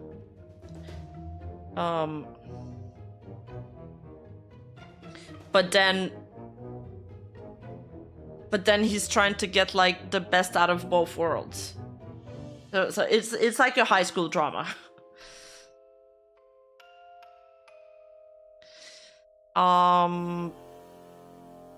This is what I'm getting from this. But then I guess it's hard to understand the transcript, so I'm not 100% on this.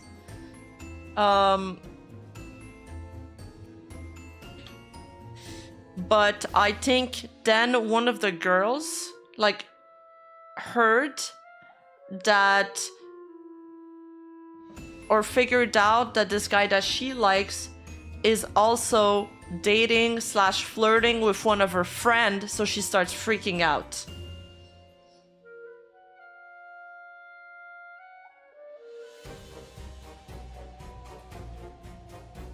Like from this part, this is what I gathered. She's like, apparently he either dated her or like they were like flirting and it really hurt his heart.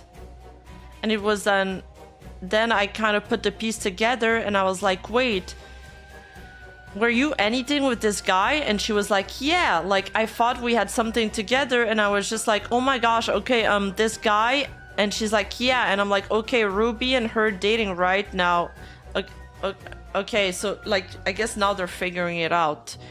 I'm like, okay, Ruby and her are dating right now. And she said that he said that they weren't dating anymore.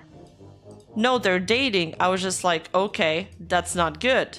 So apparently, well, he, and for a thing he was flirting with his friend, and all the meeting while he's dating Ruby, Pink's friend that Danny is referencing in that clip, is a girl named Olisa. So from what I understand and from what I can fully piece together, Vade was flirting with Leah. Oh shit, there's a new name now. With Leah while dating Ruby, while also semi-dating Pink. So there was a kind of three-way cheating going on. Oh shit, this guy had a harem. So now at this point, I kind of want to focus on the manipulation tactic that he used with the two of them, because he had this way of painting the woman he was dating as obsessive and crazy, as overly emotional. So anyway, all that Ruby explained about how he kept the two of them away from each other. Wow, it's like when I played that game of CK3 and I had like my harems and my concubine, and my character was getting stressed out because he had to manage too many relationships. Do you guys remember that playthrough?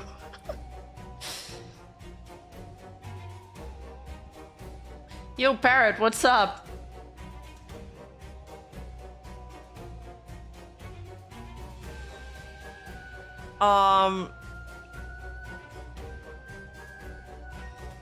Did he already have internet status at that point?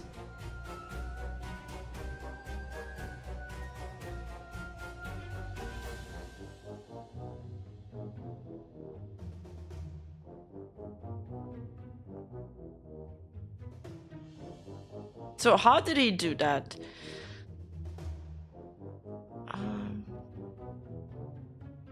He very deliberately pit me against each other when we were together. He would say, oh, keeps messaging me and I keep having to oh, okay. So he would try to pit them against each other. He would say, oh, this girl keeps messaging me and I keep having to comfort her, and she still likes me and is trying to get me to dump you to be with her. So like, off of it, he very cleverly kept us from not communicating. And he was obviously with the whole thing of like, oh, I want to be with you. Then was Robin, so like, tell me what he told you. Yes, the story I have heard. She's very emotional. She overreacted to everything. I said that, you know, I was never cheating on her. I was never talking to anybody else during this. But she blew up in my face and yada yada. So obviously after this, the relationship ended, and after it ended, Vade sent her this message on January 26th. I got this message from him. I know you hate me. I moved on. Ignored that. But I want to tell you something that I didn't get to tell you when you decided to leave. Okay, I don't understand this part, so I'm just gonna skip over it. You deserve to know. I know my words might not mean much, if anything at all, but I still do care about you and want to leave you with a piece of advice because I worry that your future relationship might suffer a lot because of this, as well as... I know it's a touchy subject for you to deal with, but I do respect a great deal. And I think you have to address Danny too, but mostly you are more melodramatic and take things much too far too personally. I'm not acting as though you reacted inappropriately to the way I treated you. It made perfect sense to me. But there were times when you became overly sensitive and did lash out pretty often. I think the most notable example, and honestly didn't expect such an emotional response.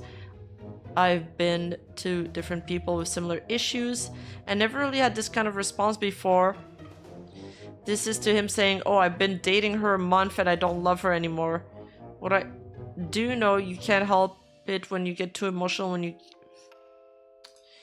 get emotional, but as a person who also has some bad insights, I do have to put my fears and anxieties aside. Sometimes for people I really want to... I don't know who's saying that to who, so there's like no point in reading that, even though it'd be interesting to read.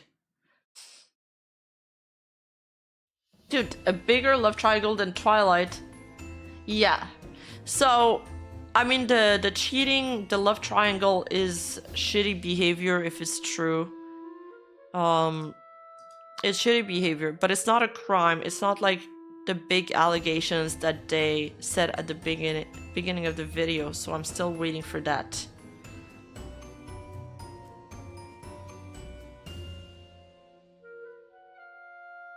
And the other thing I'm wondering is, like, why did Starbot delete the video? Is it because she got some information wrong? Is it because... You know why? It could be many reasons. Bro has a harem of Menheras? Probably. I feel like I feel like indie VTubers get cancelled for less very often. Like this would be this would be cancelable material for an indie VTuber. Like we've seen last year, we saw I think 2 people get cancelled because of similar reasons. I can't remember their name. It does feel like, you know, when there's somebody that gets very popular online, there's a lot of women that flock around him, especially when they do this kind of content, and then they're just like, oh my god, I'm getting so much attention, and they want to have their cake and eat it too. They don't want to choose. Douglas Diaz, thank you so much for the 5 gifted subs. Oh my god, thank you, thank you.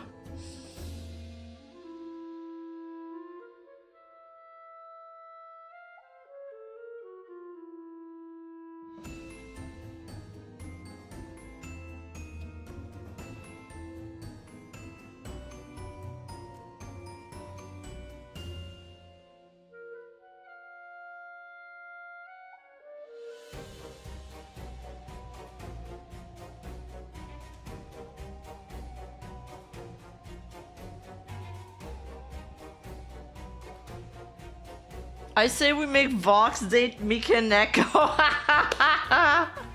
That's funny, Parrot. That's funny. Father Devil, thank you for the membership. Thank you.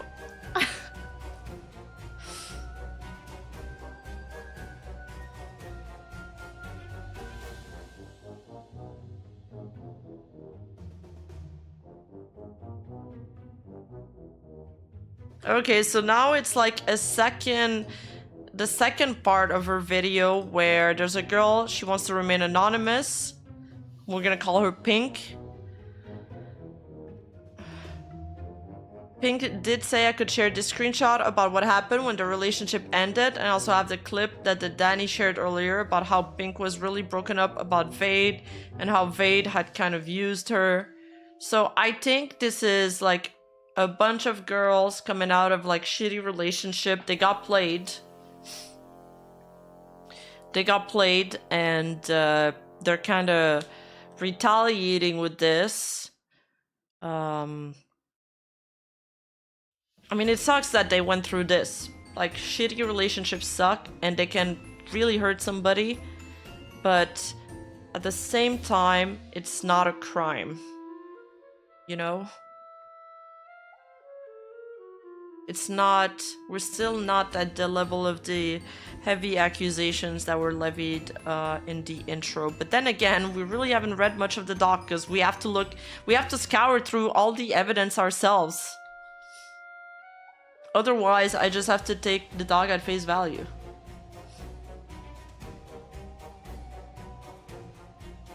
Anyway, so Pink is really broken up about her ended relationship with Vade. And she says, I really want someone to just love me back like I did for them, and I thought Vade could see that. Yes, he did say he loves me, but I'm still unsure that if that's friendship or love. But I keep holding on to that feeling. If it's romantic though, I was literally convinced everything he said on how much he tries to think about it, when he said how much he loved me, etc. But in the end, I had the same fate as Ruby, and he actually moved on from that girl. And I felt my emotions were played on, and I thought that we'll get through this together. But it turns out it's not. As for the rest of he doesn't feel the same, and I can't tell you because I don't want you to think of it differently. What they did was really fucked up. But just like this person, I still do love Vade after everything he did to me. And that's kind of a pattern I saw, is that these women, still a few of them, to a degree, still really loved him after everything he did to them. That's insane.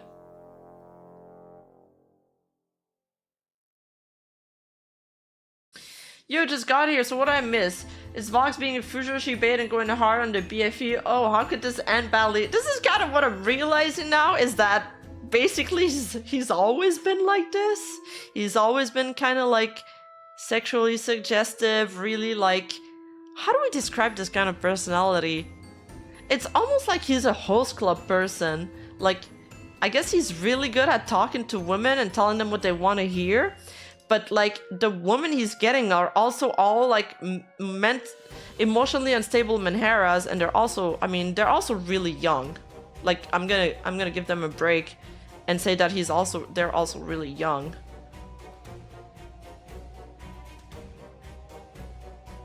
Yeah, they want him so bad.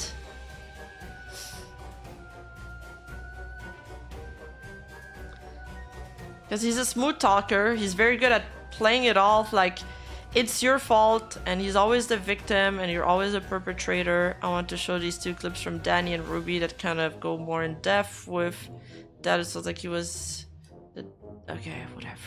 Just, I want to get to the third story. This reminds me of Yakuza Host Club sub-story. So Vox the Menhera Rizzler. They were probably selected for a specific reason too, perhaps.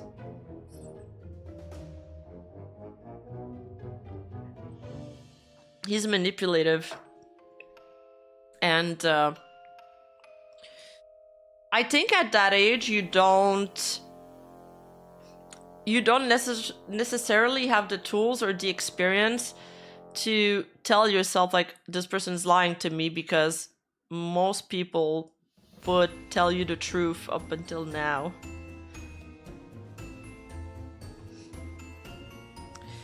So here in the video, Starbud says that it feels like he can use people however he wants, and so when it doesn't go this way, he's like, oh, now I have to orchestrate this whole thing, and it's this one person's fault, or just, oh, woe me.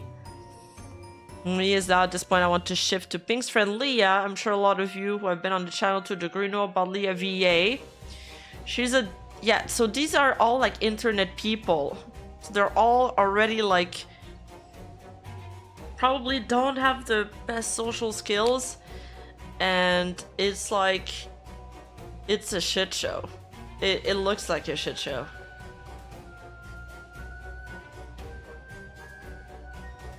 Also, men in their 20s have found love with over 40s. There's still hope for you, Hag Love. Hey! I'm not that old.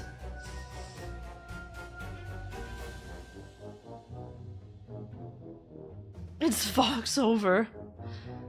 This is why I didn't have social media before making a YouTube. Yeah, you do good, Barrett.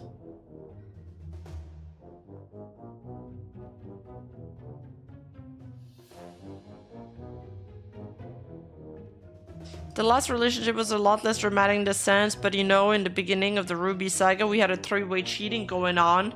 The only thing that the reason that Vade and Leah broke up was because Vade kept pressuring Leah for sex, and Leah said no to the point that they'd say, okay, fine, I'm done with this, and the two of them broke up. Bro, dude is a gooner. She's like, what, 17-year-old gooner at this point? I want to focus on with Leah and Vade because I'm not gonna go into much detail anymore about their relationship because that one I wanted to focus on is the message he sent her when they broke up, and I'll go ahead and read that for you guys right now. She says, I was looking for a more wholesome, emotionally invested kind of relationship, and Vade responds, I think that it's amazing that you want to look for that in a relationship, and if that makes you happy, you should pursue it, absolutely.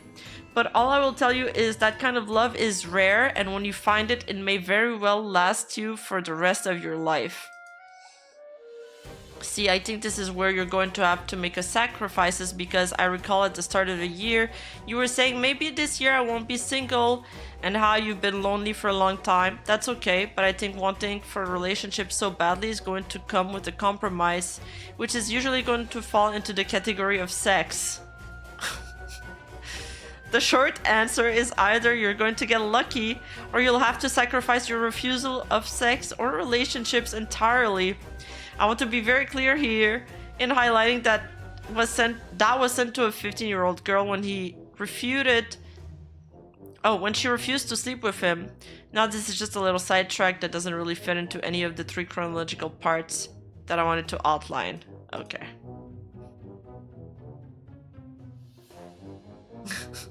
Saxo!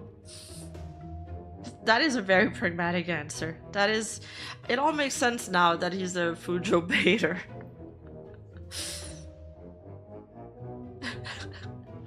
I don't care about what he does. I'm just here for the drama. Not gonna lie, these accusations are like whack, right? But reading this is like I am watching a telenovela. I am watching a train wreck. Rima, just adopt Parrot as your muscular servant femboy. Save him from Colombia. He can't be a femboy. He's too bulky. He's too tall.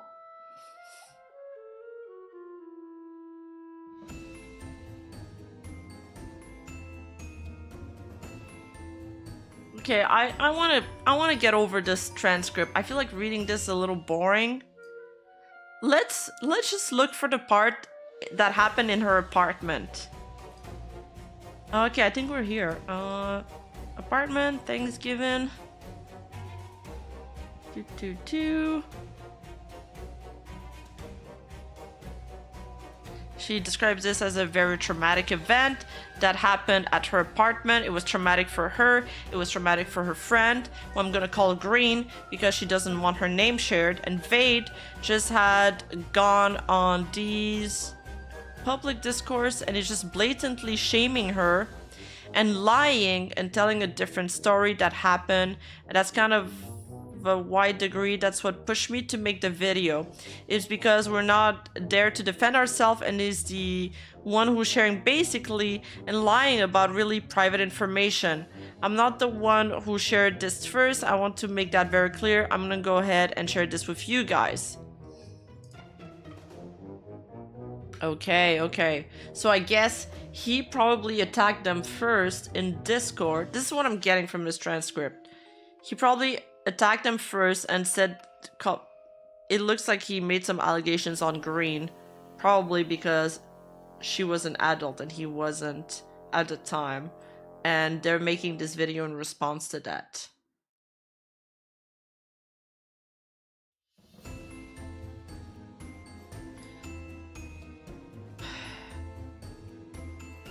I want to keep in mind, I'm going to show you a screenshot.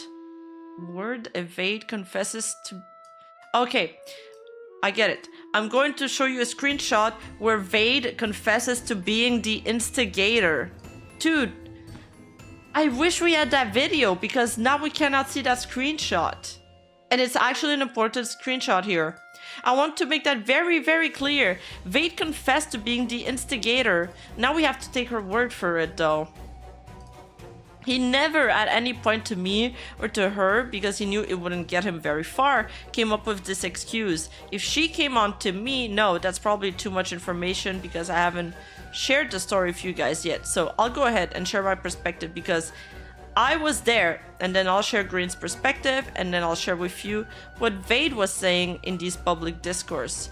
I will show you the screenshots that show that he is a liar. Again, I'm really gonna try to be objective, but this is probably the part where it's gonna be really hard for me.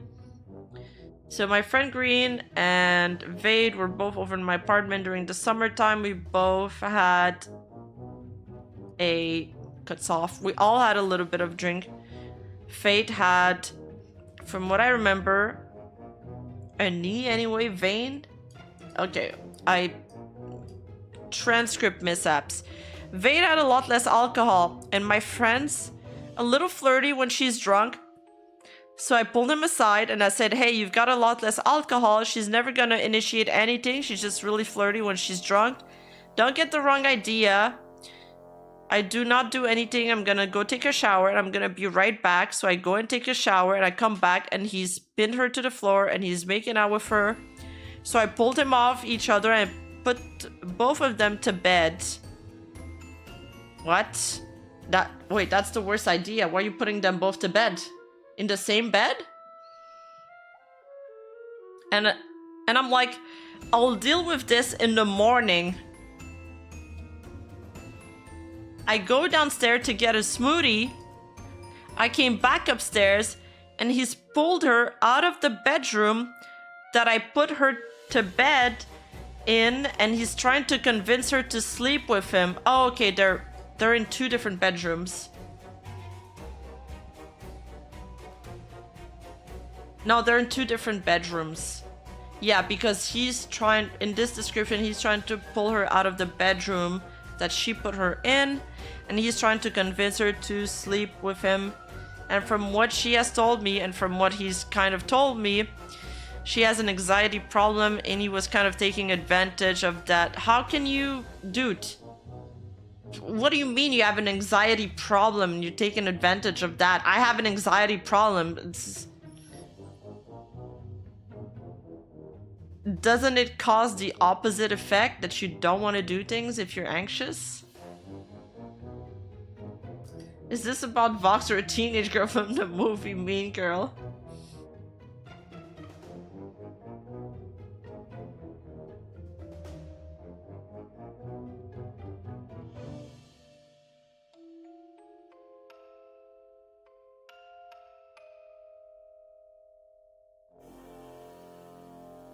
I want to know what happens to Jessica next. Oh, man. Okay.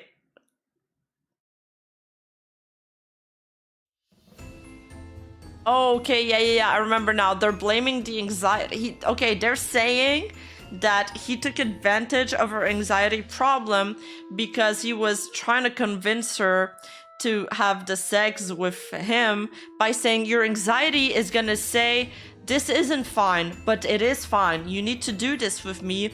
And like, no matter what I'm on your side, and fuck Steph. I guess Steph is the girl doing the video, Starbot. And all this kind of thing. And if you know, it's not the fuck star that I have a problem with, it's the anxiety, and I'm gonna tell you it's not fine to do this. I mean, I don't want to go into too much emotional detail because it doesn't have any place here, but I just thought you guys should know that that's the kind of thing he was saying to her. I'm gonna go ahead and share her testimony. Actually, I'm just gonna put it on the screen for you guys because I don't think I can read this. Okay, well, that doesn't help us if she just puts it on the screen and she doesn't read it.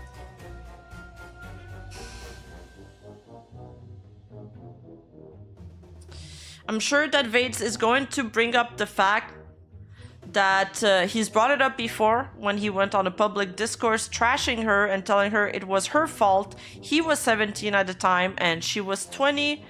But I want to be very clear, he was the initiator here. He admits to being the initiator here, and I'll show you that screenshot in a second. And he was the one pushing things to go further. She's the one who said no, and that she didn't want this, so I want to go ahead and transition to part 3. Wait, we're not in part 3 yet. What? With is his current behavior now? I have the screenshot I'm gonna read for you guys, which is what he was saying in a Discord that was a public forum. People were reading this, you know. He goes, everything was fantastic. I flew to America to go to MagFest. Me and everyone stayed at her apartment for a while. I was doing very well. Then in May, I was invited over again, living her best life. And it bears worth mentioning that her best friend, who did not ask to be named, he used her real name here, which, first of all, that's doxing. She didn't... Oh, so this is where the doxing allegations come from. I thought the person that wrote the doc, they're the one who called it doxing, but Starbot is actually the one that calls it doxing first.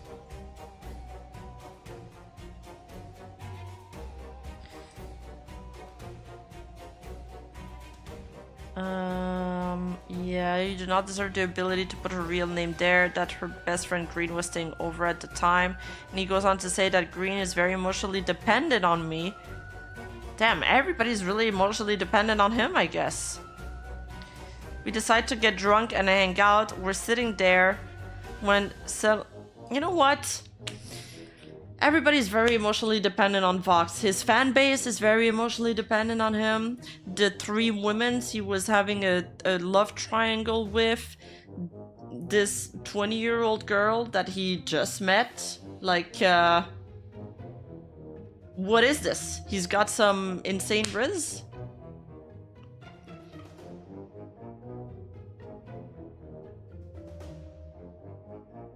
We decide to get drunk and hang out. We're sitting there when suddenly it starts getting very cuddly, and I mean very sort of touchy, you know. It also bears worth mentioning, I was 17 at the time, and she was a tall, athletic 20-year-old, okay. I don't know why you include the athletic here first. Well, probably, I think he includes this description, so he can make the argument that he couldn't have, like, forcibly pinned her. That's probably why he's including this physical description. He's like, well, she was taller than me and she's athletic. If she didn't want to make out, she probably would have been able to push me back.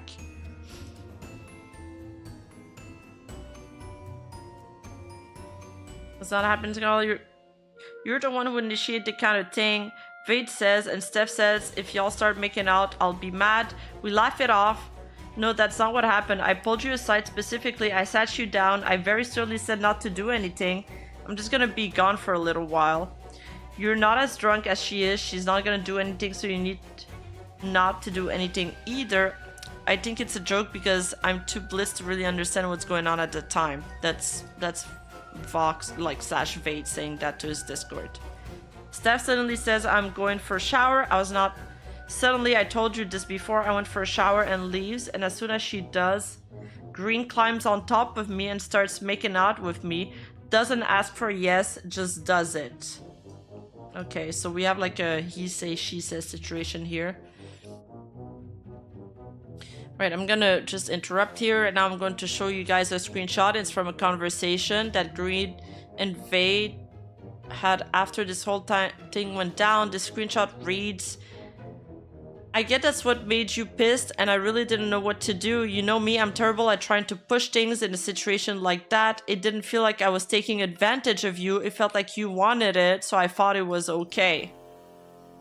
So this is she's reading here a screenshot that's supposed to be him admitting to him being the initiator. Now, I don't know if this is a transcript problem. I don't think this specifically says that he's initiating here. Just that, like... I mean, he thought she was into it. So he carried on. Fox let me smash that Akuma. To be fair, Fox isn't a horse VTuber. That's why he's not a stable adult. Probably.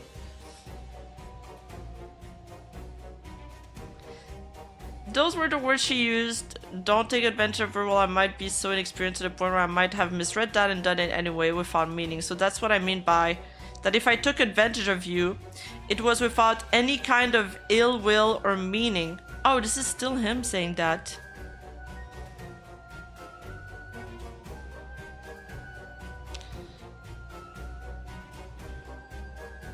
You're not to blame at all here, and I don't want you to feel like you should have done anything differently. I want to highlight that and read it to you read it for you one more time. You're not to blame at all here, and I don't want you to feel like you should have done anything differently, he continues to say in this public Discord. And she was nice, so I thought, where's the harm in it? With my first kiss, by the way, that he says, yeah. But anyway, that night we stayed up too late and new stuff was very angry with us. Okay, there's like a name missing here at the time. I was too drunk to really understand. I just stayed up trying to comfort whose own anxiety was blowing up.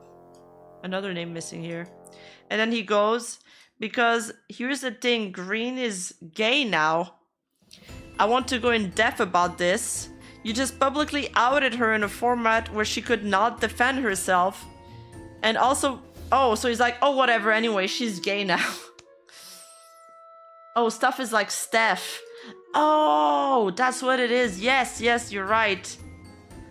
That's probably the transcript reading it as Steph. So Starbot. Okay. Fox being Michael Bell. Fox, I'll make you lesbian, Akuma.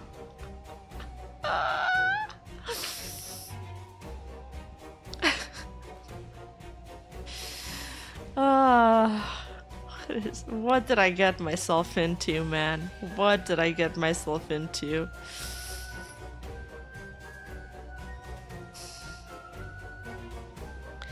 Anyway, so she's gay. So what point would she have to try to initiate anything anyways?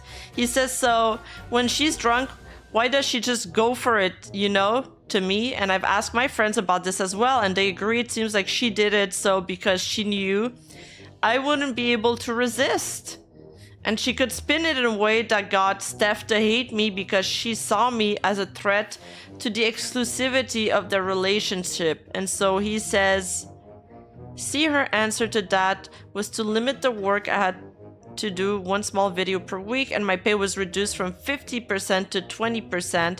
Here's a screenshot that exonerates that I didn't fire him. I told him afterwards I try to keep my personal professional life separate. We tried very hard to make things work because I did not know things were as bad as they work. I was kind of led astray, and that's one thing I do want to apologize for. I don't know a lot of this stuff, and the way that he was framing what happened that night to me made it seem like maybe we could have kept going. So we tried to joke about it for a while we tried to see if things would be okay and we could still work together, and very clearly it didn't work out.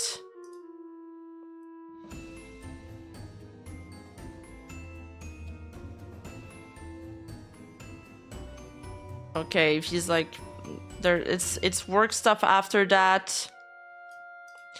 And she goes on to say that he's a very flirty person. We knew that at this point. Also found a few screenshots where he talks about dates. He's been getting his dick edged. Getting his dick... I don't want to have this mental image. Ugh. This kind of thing, and it's just sharing that with everybody. I don't really have a problem if you want to share that with everybody, but your Discord is mostly young children. So to me, it's a little creepy. But there's one conversation I wanted to bring forward to you guys, which is between Orange, who is a very young, depressed, autistic fan, and Vade. Oh, that's the one we read. Okay, I'm skipping over that. Alright, well there you go guys. I just live reenacted the entire video for you guys. The footage is lost, but you got Rima. we did a reenactment. It's funny because YouTube captions, like, nowadays,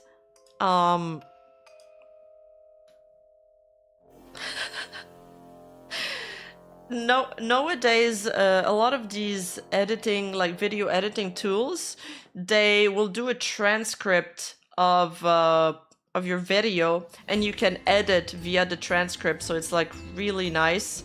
But because of my heavy accent, the transcript always like reads everything wrong. Same with the auto captions. So I'm glad she didn't have an accent, because it would have been a lot worse. Is all I'm trying to say.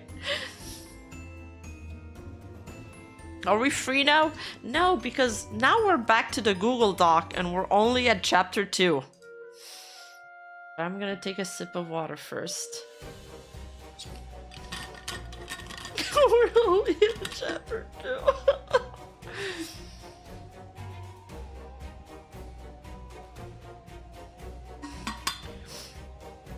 But now I'm emotionally invested in this. I'm like internally crying, but I can't stop.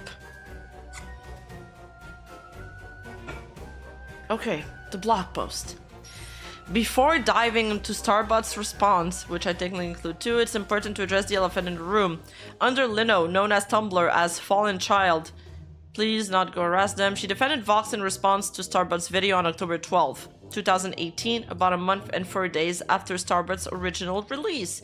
In her Tumblr post, she, presumably using she/her pronouns, presents 6 counterpoints to Starbot's argument, which I'll paraphrase for brevity. Thank you for your donation, saw you, Ariana.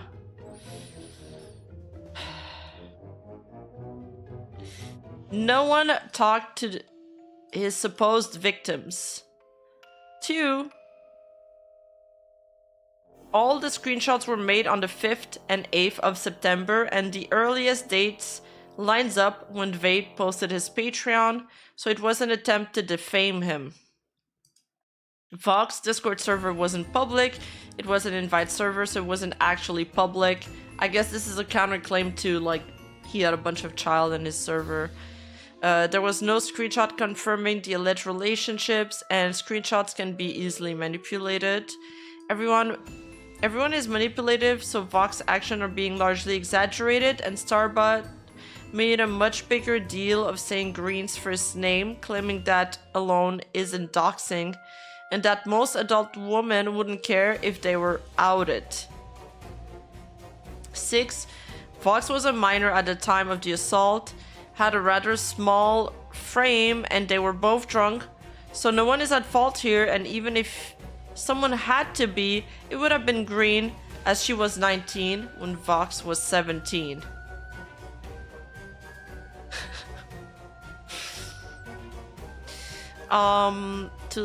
To link the Underlino's response can be found here. Okay, but we summarized it, so we don't need to look at it, right? Most gay women wouldn't care if they were outed. Okay, lol. Yeah, I don't know. I don't know about that. There's definitely some moral, like what blurs the line for me is that Green was the adult in this situation. So that does make everything more complicated. The only witness that we have here is Starbot, aka Steph. So we like have to take her word for it. Otherwise, it's a he said, she said situation. Thank you, Kuribo.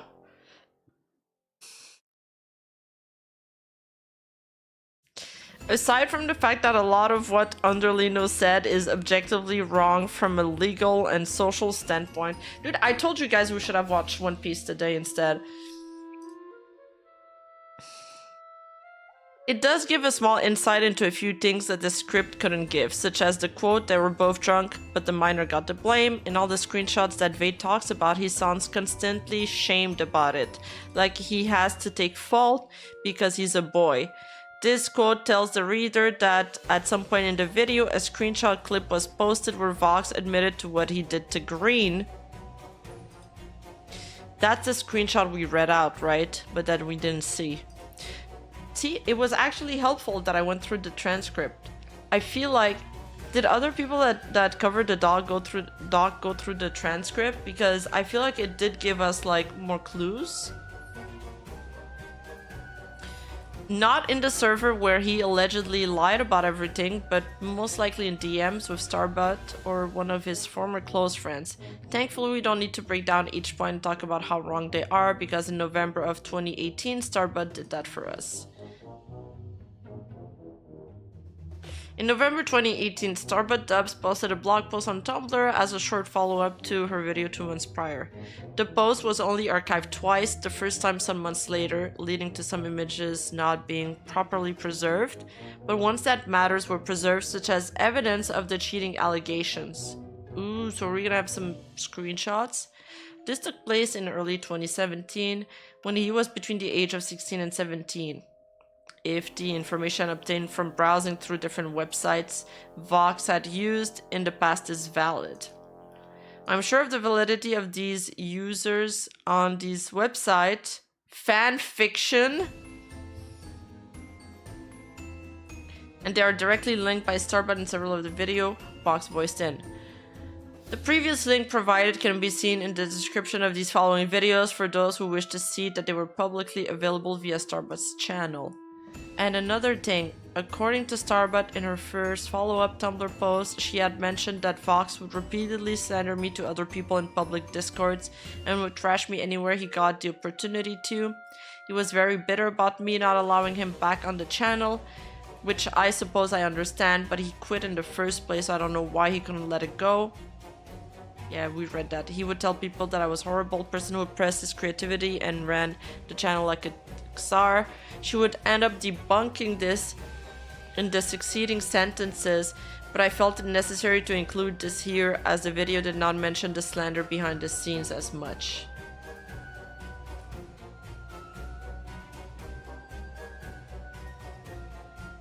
I mean, if the 3 women were out and he was a minor... No.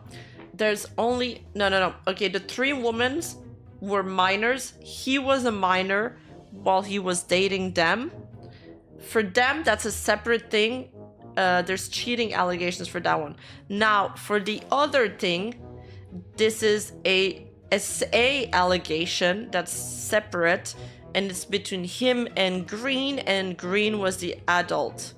There's like multiple allegations with different women.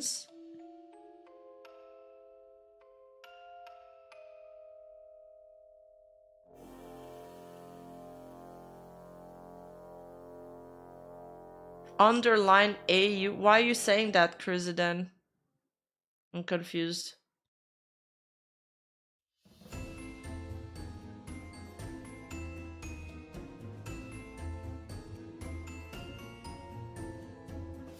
She would end up debunking this in the succeeding sentences, but I felt it necessary to include this here, as the video did not mention the slander behind the scenes as much. Yeah, but we read that Tumblr post already. Okay. Oh, I've been saying under Lino. Yeah, I'm saying it like a French person. Oh, AU is an alternate universe. Oh, okay. Okay, I get it. Section of the artist's manipulation. So I guess this is going to be the part about how he like flirted with people to get free art. This is like a mashup of all the Google Docs I've ever read in my life. This last section is dedicated to the artist side of it, and we're diving for evidence. We found even more evidence of Vox allegedly being rude, degrading, and disrespectful towards artists, especially women.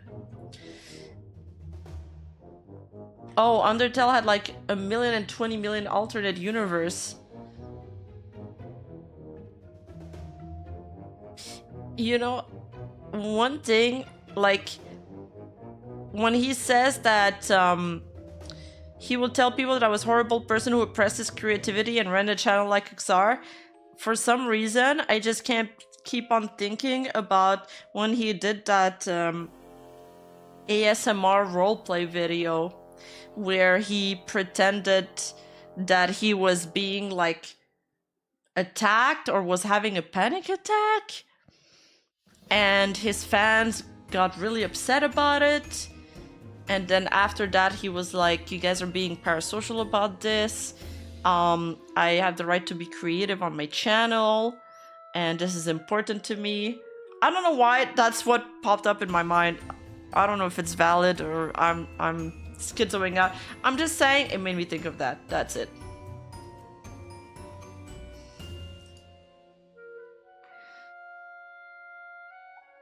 I did not watch the ASMR video. I have a lot of trouble listening to ASMR because I feel like I don't like having whispering sounds and like licking sounds in my ear. I feel like I'm getting a wet willy or something. It's like not really my thing. One has to wonder, does Niji have some kind of superpower of picking out all the ticking time bombs out of all their applicants? I know it's not their fault, but Jesus Christ, it's like a curse. I don't know, dude. That dude was already farming before. Look at how he's making everywhere he walks, he makes the women crazy about him. So, of course it's happening now again when he's popular. He gets to do that, but on a huge platform.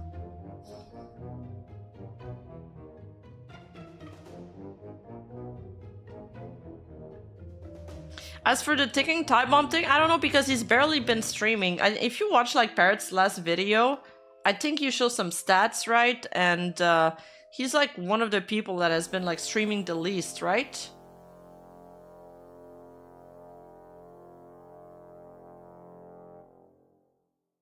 I swear Niji, Sanji, Ian would get better numbers if it was a dating show. Imagine the Menheras.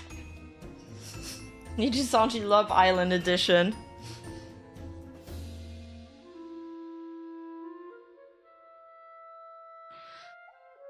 Okay. According to multiple users in this thread, Vox degrades them for being female and treats them horribly. Since summarizing the entire debacle would take ages, I've decided to share some key screenshots directly from the website. These images capture the critical points and developments, allowing for a clearer understanding of the issues at hand without the need for a lengthy summary. You're not the only artist that I've done this stuff to. Every artist I know that has been on here has said that it's been nothing but a living nightmare. Honestly, they need to be reported for this repetitive bad behavior. Another one I know is Vade. Many artists had similar problems with him. Also, female artists and voice actors that have worked with him have said that he degrades them for being female and treats them horribly. So far, the only dubbers I know that have been nice and accommodating to their artists have been Shattuck Productions, but she hasn't been doing any comics dub as of late on her channel and has been primarily focusing on games, so shrug. I'm well aware of it. Only artist who I think respect him is 8 the Cat. I guess he thinks I'm a guy because he didn't at first treat me shitty, but as time goes on he kind of treated me different. Kind of been shitty with me and dragging me around because he insisted me changing the chapter 0 pages into the PNGs, but I can't because it isn't possible. Those files are broken and no longer work, so JPEG is all I have. And I told him, hey, 2 all-nighters are good people. Well, that's good to know, actually. I tried to ask for voice clips from these guys. Great, another YouTube channel company doing stupid shit that questions on whether this is legit or not. I'll only use them to find interesting Undertale comics.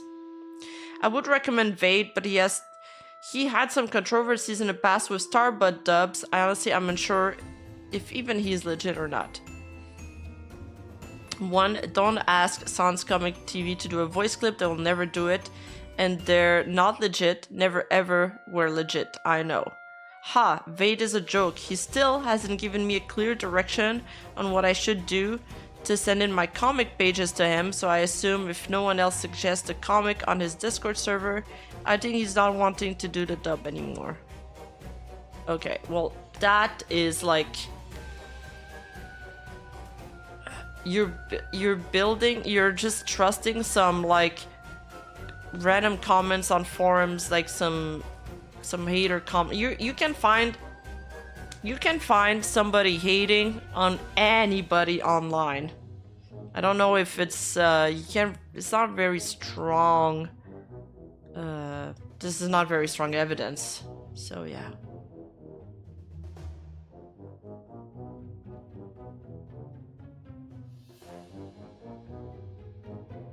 I highly recommend reading all 70 existing comments. It doesn't take very long. Are these comments like in the doc?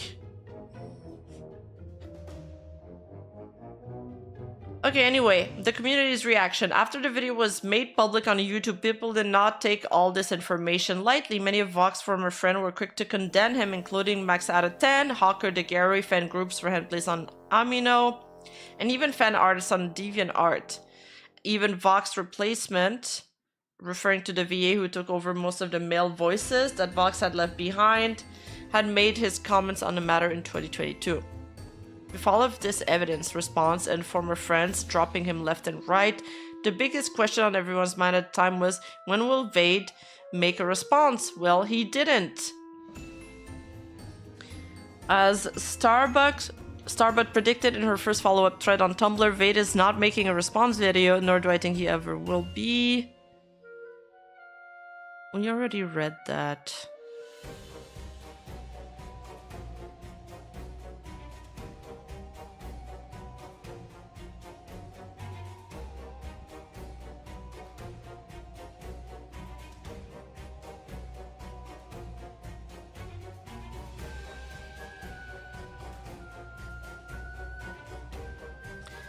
However, despite not making a video, that doesn't mean he didn't try to cover things up.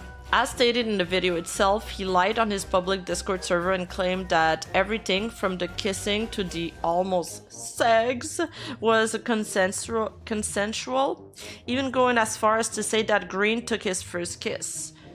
Oh, that's what the screenshot said. I was trying to read the transcript, but it was like kind of messed up. Okay, so he says that she took his first kiss. He also mentioned that she was a lesbian, and most importantly, he used Green's real name. Since Green's name was censored in the video because she did not want her name tied to all of this, and Vox used it despite that, then what he did was doxing. People forget... Is it her real name? Yeah, it's her real name. It's stated there. People forget that doxing isn't always just an IP address. Any information that an individual deems as private getting exposed with malicious intent is doxing. Furthermore, the claims that underline AU made it in their Tumblr post in defense of Vox are not just wrong, but they're extremely cruel. They claim that they shouldn't be as affected by Vox saying her real name and sexuality because Starbutt made sure to get unreasonably upset over her friends being outed. First name only, which is not a solid identifier as this person is not mentioned anywhere, to as little as 15 people. Well, it depends, like, I mean... Vox probably wouldn't like to have his first name outed either. Like, if you're somebody with a target on their back, giving people any kind of clue as to your, like, IRL life, including the first name, can be a way for them to narrow it down and find you. So, I mean, it's probably not full doxing. It was probably maybe just to 15 people. But I think it's still pretty bad. Like, it's not something you want to do, that's for sure. Well, I find it doubtful that an adult woman has any problem letting people know she's gay. Not only is this incredibly insensitive and borderline homophobic, it's also just objectively wrong.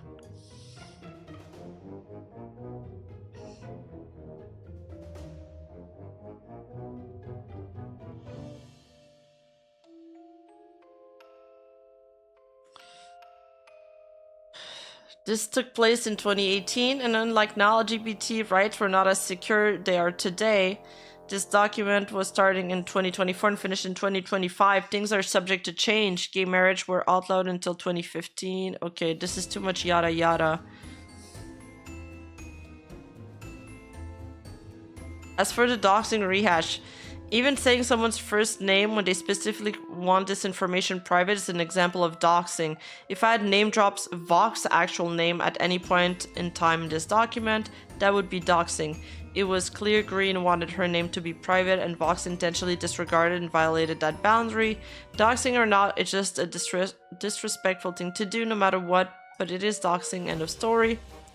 Aside from lying and slandering both Green and Starbutt behind her back, Vox never really made a public response.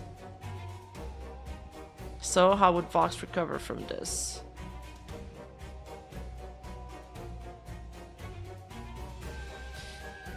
No, oh no, it's not Vox. This person is accusing Vox of doxing somebody's first name in a private Discord that was invite only. I don't know how many people were in that Discord.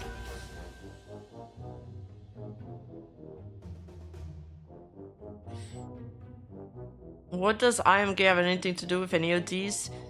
So Vox tried to defend himself from the allegations that he was like pressuring a girl into doing things with him. And so he said, no, but actually she's older than me. She was the adult in this situation. She was taller than me. She was athletic. And anyway, she's gay. So I'm not sure how that would... I'm not sure how that would make it so she would initiate the advances onto him. Doesn't it prove like the opposite, that like if she's gay then she wouldn't have done that? But anyway.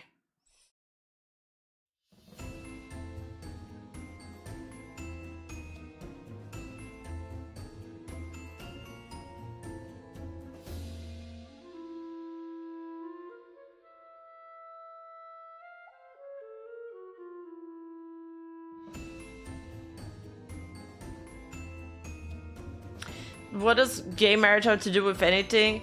That was like the Google Doc writer debating on semantics, kind of going over a tangent because somebody else came up and defended Vade in this scenario, saying that it doesn't matter if he told people that Green is a lesbian and he outed her, because most people wouldn't care if they were outed as being gay. And then the Google Doc writer is like, no, that's not true, you know, gay marriage, it was outlawed, some people still don't like gay people, this was back then, this is a different time, etc, etc.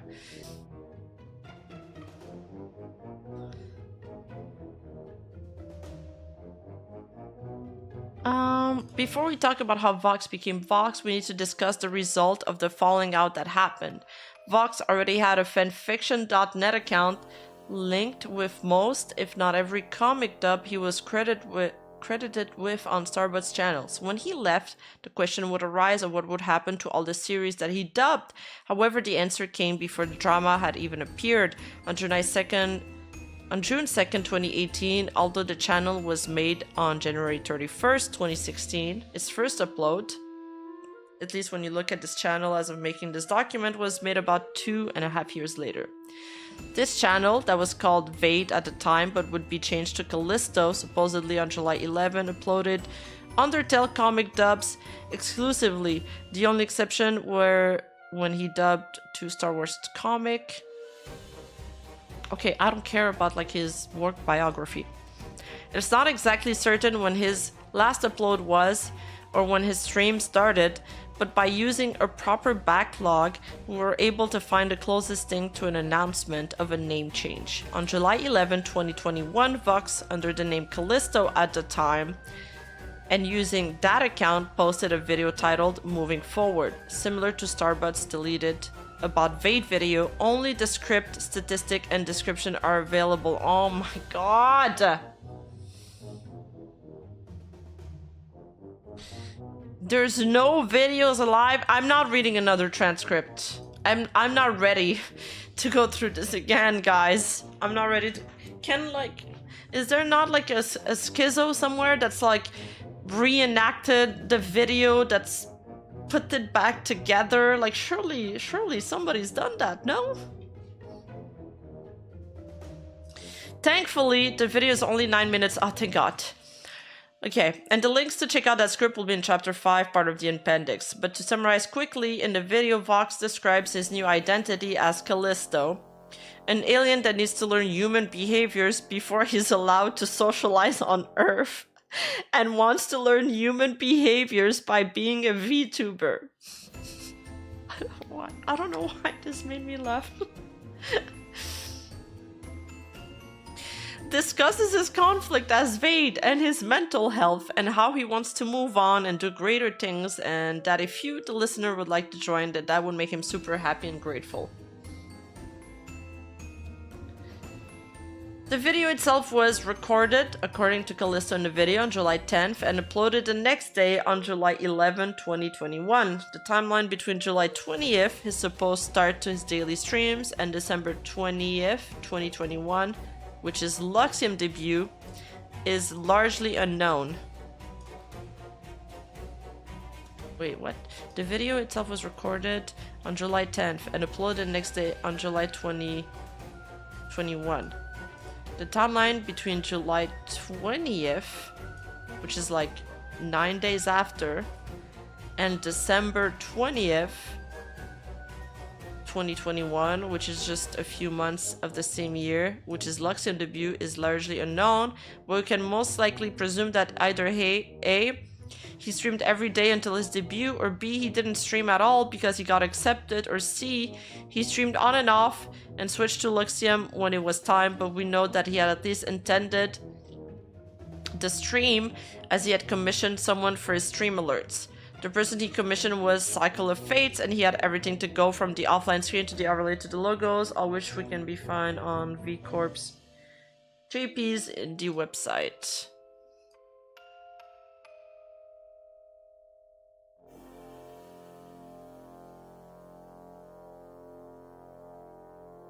Oh, so that's Callisto and the VTuber.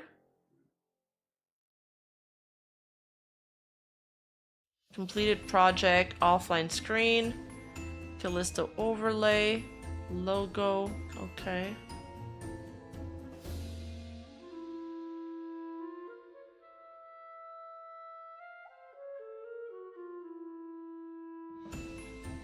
Yeah, there is a lot of useless information. I think why they included that part, because they're trying to link all the accounts together.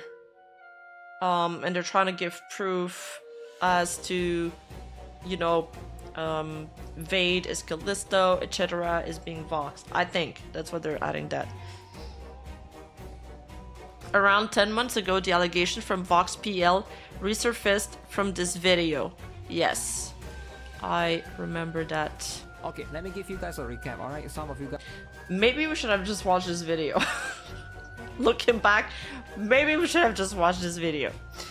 This video goes over a lot of stuff we discussed here, but from what I can find, Vox hasn't responded to it. The closest thing we could find as a response to the allegation of his current identity was his mentioning it in the stream from 2 years ago. Oh?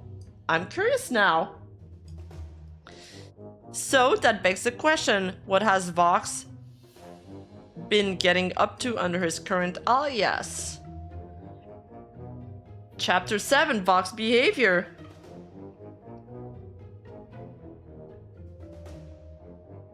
In this section, we want to record some of the behavior Vox has done at his current identity. Oh, is there like new stuff, bad stuff that he's done? As well as counter arguments to our document. We're doing this because we want to show that based, like, see if there is proof or evidence that he's continued this behavior today on his new persona, that would be a problem. That would really be a problem. As well as counter arguments to our document. We're doing this because we want to show that based on the behavior seen in his current identity, it's very likely that he hasn't changed. But also because even if the allegations are proven true, some fans may still be inclined to defend him if his current identity is clean. The main reason is that a lot of fans, both in and out of Niji, still believe that underlying AU's defense of Vox is damning evidence that all the allegations are false. Really? I feel like that person's defense was like kind of weak, and how many eyes even got onto this? Anyway, which couldn't be further from the truth. Starbuck responded to them herself in full and disproved the evidence of Vox. So that's it, basically.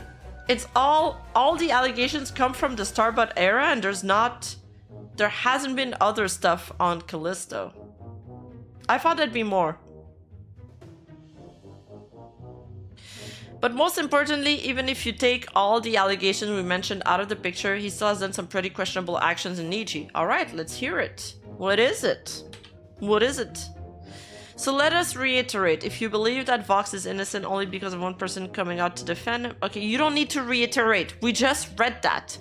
Rather than the plenty of people, including former friends who all saw the evidence themselves, who came out to condemn him, that is a dismissal of evidence and not a great way to form your own opinion. You're allowed to believe Vox is innocent if that is the conclusion you reach, but it should not be because of underline AU and her spotty defense of him. And one other thing, underline AU is supposed to read as underline AU. My chat already told me that. Which was Vox's first comic dub as Vade on Starbutt's Dubs channel. It would make perfect sense that someone like underline AU would come out of the woodwork to defend him. What, because they're like a fan of him? Otherwise, the comic he voiced would be tainted. Oh, they're related to the comic he voiced. Okay. I don't know. That's what you've been trying to tell me the entire stream. That's what you've been trying to tell me the entire stream. And the person who wrote the dog waited till like the 82nd time we said this to clarify how it's pronounced. Otherwise, that's funny. That's funny. Otherwise, the comic he voiced would be tainted. Okay, we read that. So just keep that in mind. It may not be the main reason underline AU did that, but there is no doubt that bias is held in that Tumblr post. Okay, yeah, I could see that. I could see that connection. I follow. Everything in this section will be findable on... I feel like this person is not writing a Google Doc. They're writing a YouTube script video and they're like building up the tension, and I'm just waiting. I'm waiting. I'm waiting. Where's the big thing? Where's the big thing? Everything in this section will be findable on both public domain and well-documented links. It will be structured in two parts. The public, documentable behavior Vox has exhibited in the past as his current alias, and the response to all possible counter-argument that our document has. Bye, Kenshiro. Thanks for hanging out. Vox documentable behavior. Let's discuss the present-day Vox Akuma and his current identity. He has engaged in some questionable actions. We will look into these moments and explore why they are considered questionable and frowned upon. Firstly, the infamous black stream. Oh, they're bringing that up. Okay. Let's talk about the legally damning things to start. According to... Okay, I don't want to go through the black stream again. I mean, I know it's kind of like the black stream anniversary soon, but still. Okay, I thought, can we... What about, you know, stuff that he's done correlating to the allegation that we're making in the introduction? I want to see that. I want to see that. Screw the black screen, we already know that. Regardless of whether or not that's possible violation will be pursued, the level of carelessness toward a very important legal document is a liability to any company. Yes. Yes. We're past the anniversary, but not for me. Because, yeah, we're past the anniversary, but only by a couple days. We're around the anniversary, okay? But that is not the only questionable action Vox has made on the stream. There were many things that Vox had said which were either manipulative attempts or just blatant lying. One prominent example was Vox saying at 9 minutes, leaving Assange is always an option for livers. Oh, we know that sentence, because that's been severely memed on. Not only is this false, but it's disrespectful to the fact that he later says that he was willing to graduate alongside Selen, which wouldn't be possible under Niji Sanji and thus would be an attempt to look better than he is. As many users on Reddit took to notice, all of the tactics Vox and Akuma uses on his stream are direct traits of narcissism.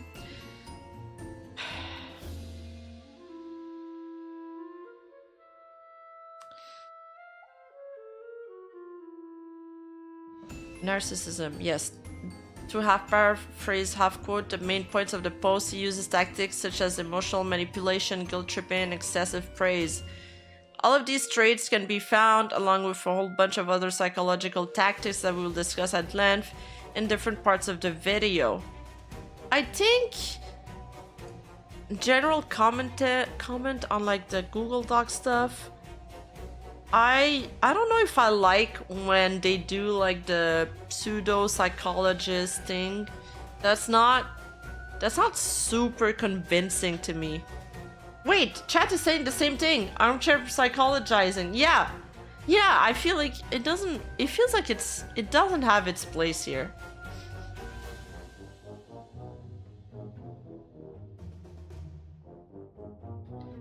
I did my best to support in private. Yes, I know the black stream by heart, okay? I don't need to go over this again. Even later in this video, he discusses Selen secretly recording his voice without his consent and not telling him. In that statement, he remarks the real issue here, however, is that someone I trusted and consider a friend not only recorded me in secret, but also that these recordings were held without my knowledge for an entire year, yada yada yada. This uses all 3 tactics listed, but another tactic he used a lot is called the foot in the door technique. Feet mentioned? It's a compliance tactic where someone tries to get someone to do or believe something by starting with something small. In this example, his small start is by establishing a so-called friendship that likely didn't even exist as a means to appeal to emotion, so that way that emotion can be agitated by his betrayal by Doki. He tries to push that motive, as he says, the fact that this was held throughout our friendship is upsetting to me until... Okay, whatever, I don't care about this. Even in the last line, he's implying that all of the so-called right decisions Doki Bird made during her time in Niji Sanji were because of his guidance. This couldn't be further from the truth, because if he had supported Doki like he had, he would have never volunteered to go onto his livestream in the first place.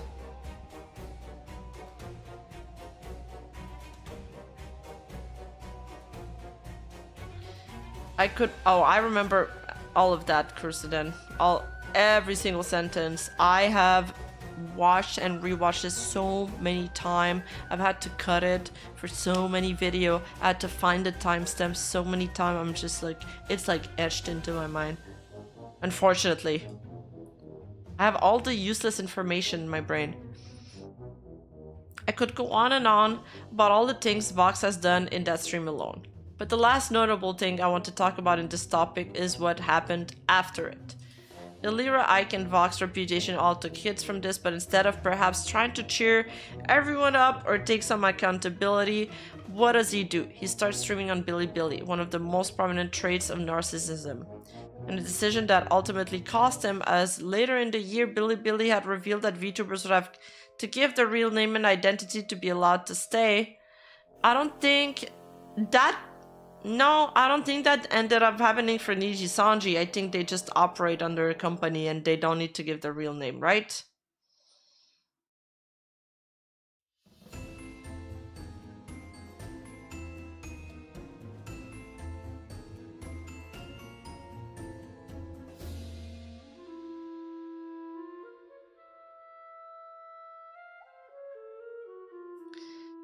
Because they stayed on Bilibili. Like the year came by and passed and they stayed on Bilibili. Nothing happened out of it. Yeah,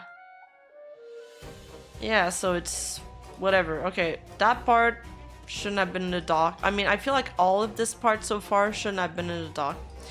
One of the 3 who volunteered for that stream, Vox was the only one to take this approach, likely because he was the only one who had this as an option, and as seen in the future, not even that was enough to save him from backlash and criticism.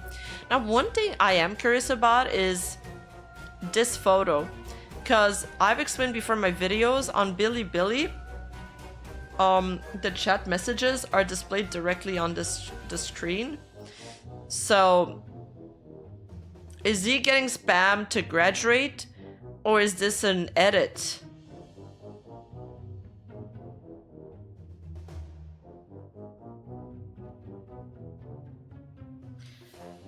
Secondly, let's talk about the hypocrisy Vox perpetuated before and after the stream. What I'm mainly referring to here is this BF ASMR streams. If you don't know what that was, it's roleplay ASMR that imagines the listener and the audio maker as partners in a relationship. A prevalent thing on YouTube. This alone, by itself, is not indicative of being the Antichrist. It's how he handled his fans and boundaries, often overstepping himself and being hypocritical.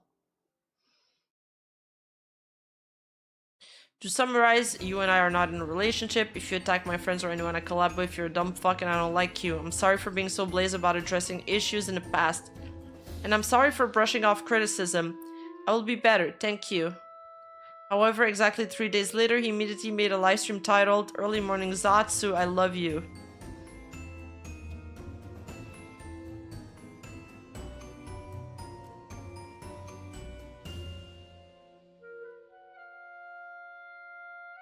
False cover, it's real, but the context is about the mom's joke. That's what I thought. I feel like people were telling him to graduate when he did the mom's joke. That's when they were really shocked. Thank you. That is good context.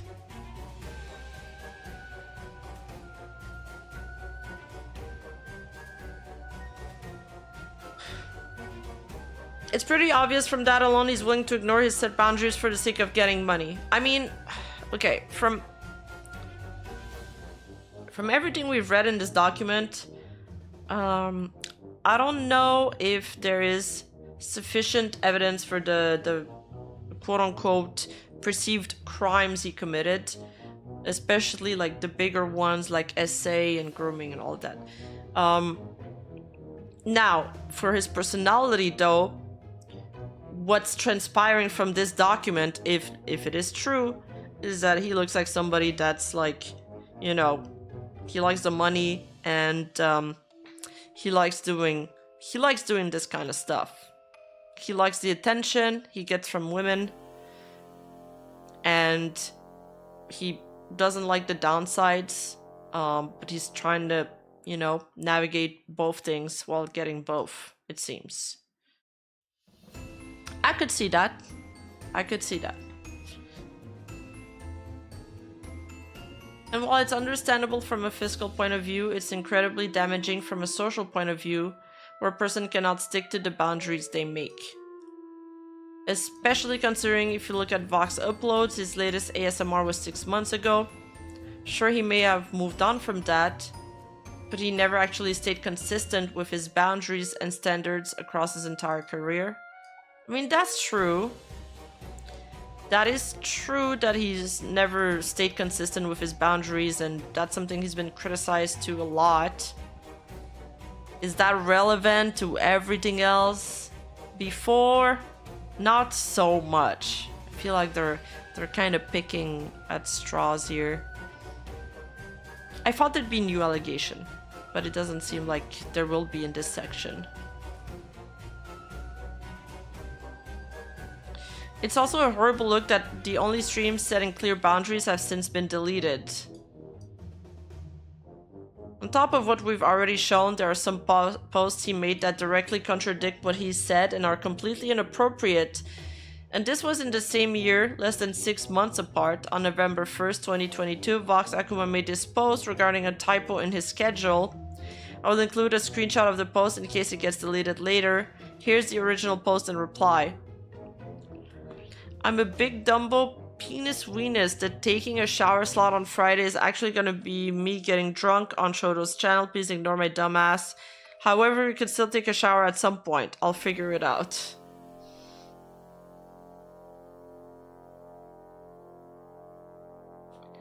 First off, that's just extremely weird, as a good majority of Vox fans are below the age of consent, and the implication of his reply leaned largely into sexual innuendos. And secondly, saying penis weenies on his social media is not just a liability, but it's completely unacceptable.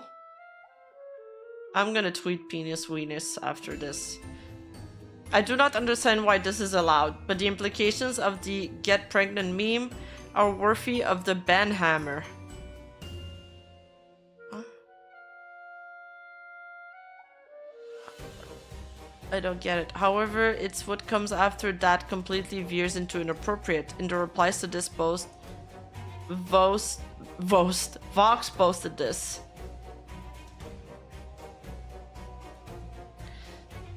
Yes, we are dating, you and me. We will have sex in the hot and steamy confines of a glass box, while water runs down our bodies and we enjoy the slick and warm feeling of one another's bodies.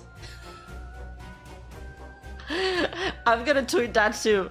That's gonna be funny. You, me, gas station. Microbes. Bacterias. Unsanitary environment. It's so cringe. It's funny because I'm actually doing, like, my next video is actually, it's going to be called something like the JJK fan base needs to be stopped, and it's like a compilation of the most like unhinged and down bad Jujutsu Kaisen like tweets, edits, and all of that I could find, and I feel like this tweet would fit right into that video.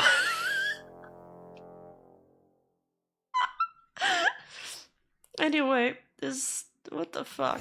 Well, some people are into that, I guess. I don't know. This behavior is inappropriate for several reasons. First and foremost, the majority of his audience consists of minors, as previously stated, who could interpret this as being aimed at them. Don't they have like a rule about minors or something? They have a disclaimer or something. Hololive and Niji Sanji.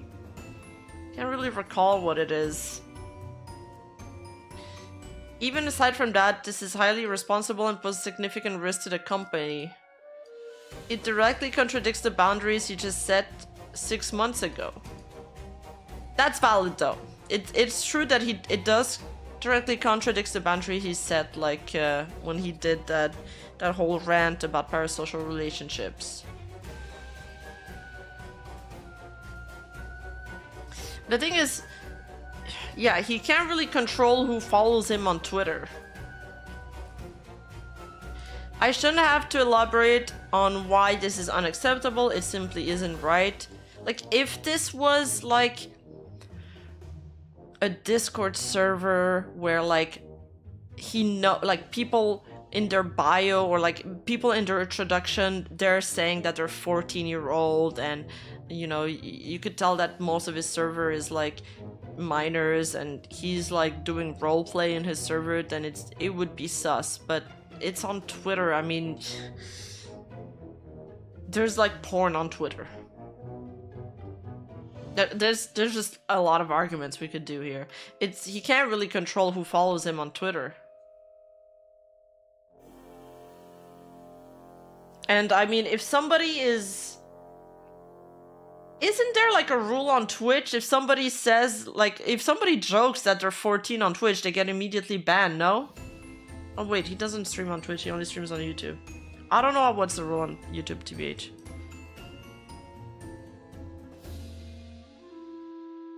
Wait, it's clear that someone like him should have a platform to engage in this behavior and get paid for it. He's not just a liability for the company, he's also handle his influence with alarming irresponsibility. I could see that.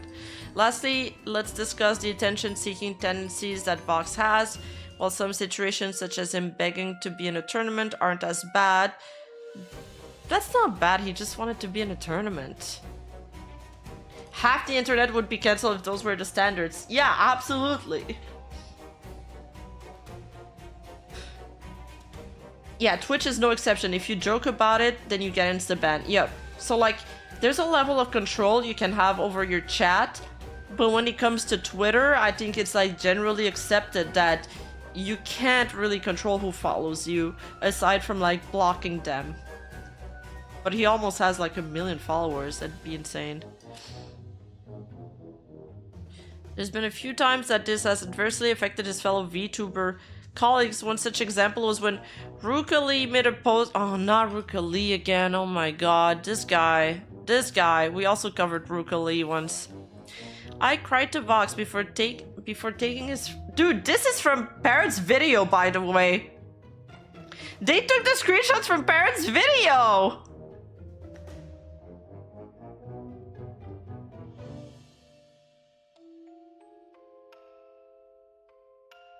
LOL!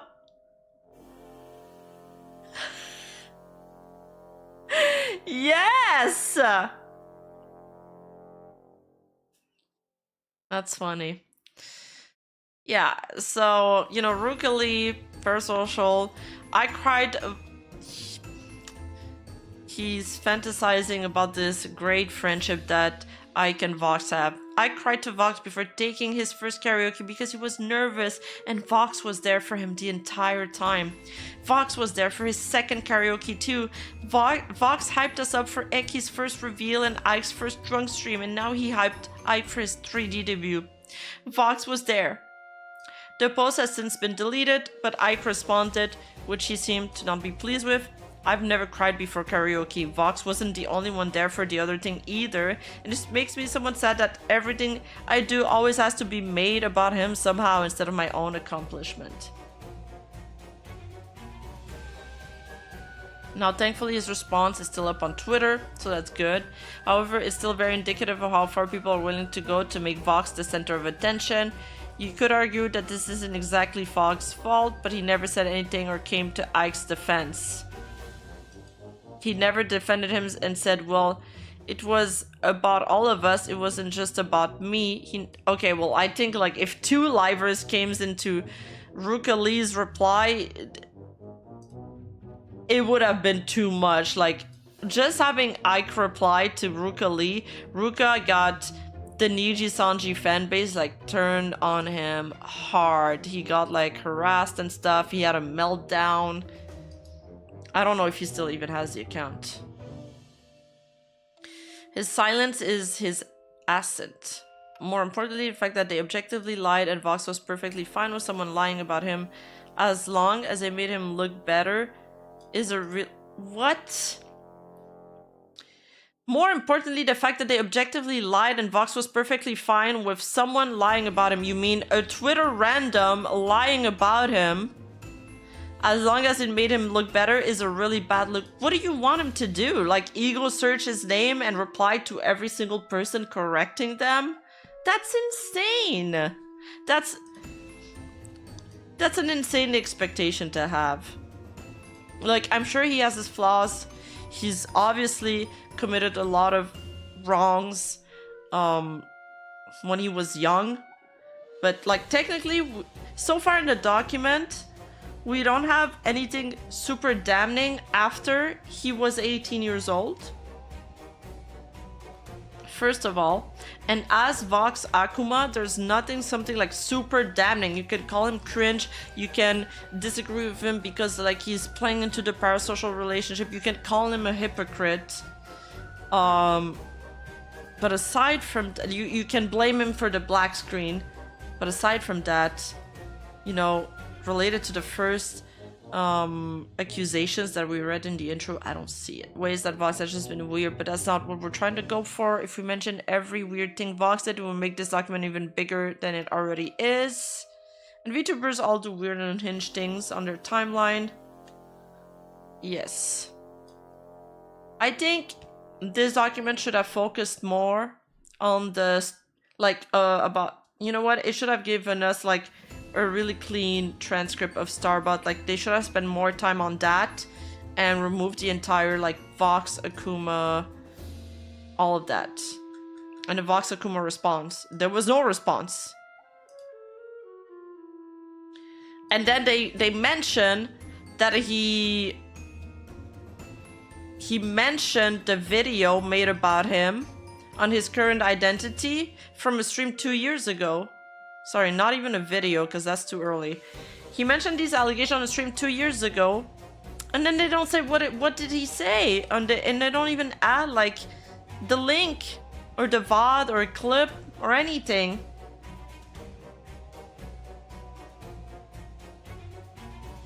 Whoever wrote this clearly wants to damage Vox's reputation. I think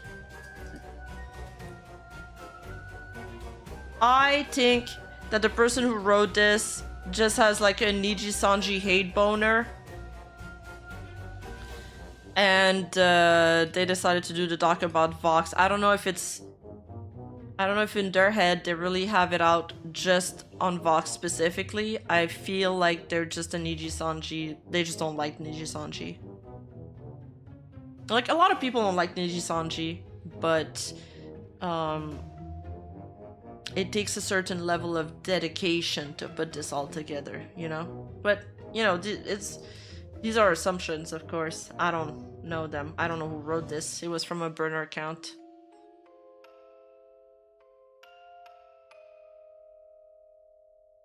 The PL of a liver should come after the allegations of their current identity. What? To this we partially agree, and it's part of the reason we're making this document in the first place. If the current behavior of a liver is inappropriate or unacceptable, it makes perfect sense to investigate their PL to see if they exhibit better or worse behavior. In this case, assuming the allegations are true, then it would be the latter. More importantly, that mindset should be about things that are way smaller than the current subject at hand. Hiring a possible sexual predator, liar, manipulator, someone willing to dox someone's real name just to avoid controversy and accountability does not look good on any social and or business standard. Okay.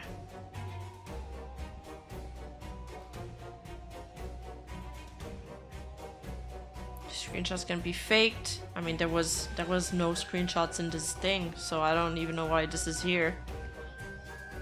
Unless you reach out to the victims, there's not any reliable proof. Okay, it's a lot of blah blah. Oh, the 14-year-old that spoke out is proof that Vox didn't do anything. No, that is not true. If you don't know what we're referring to, we're talking about the 14-year-old and 12 years old Vox allegedly flirted with in his Discord server as an 18-year-old. Oh, there is something about him being an 18-year-old. Said 14-year-olds. Are they getting their age mixed up, or am I getting the age mixed up? Because I thought he was 17 when that happened. I thought Starbutt said he was 17 in her blog post.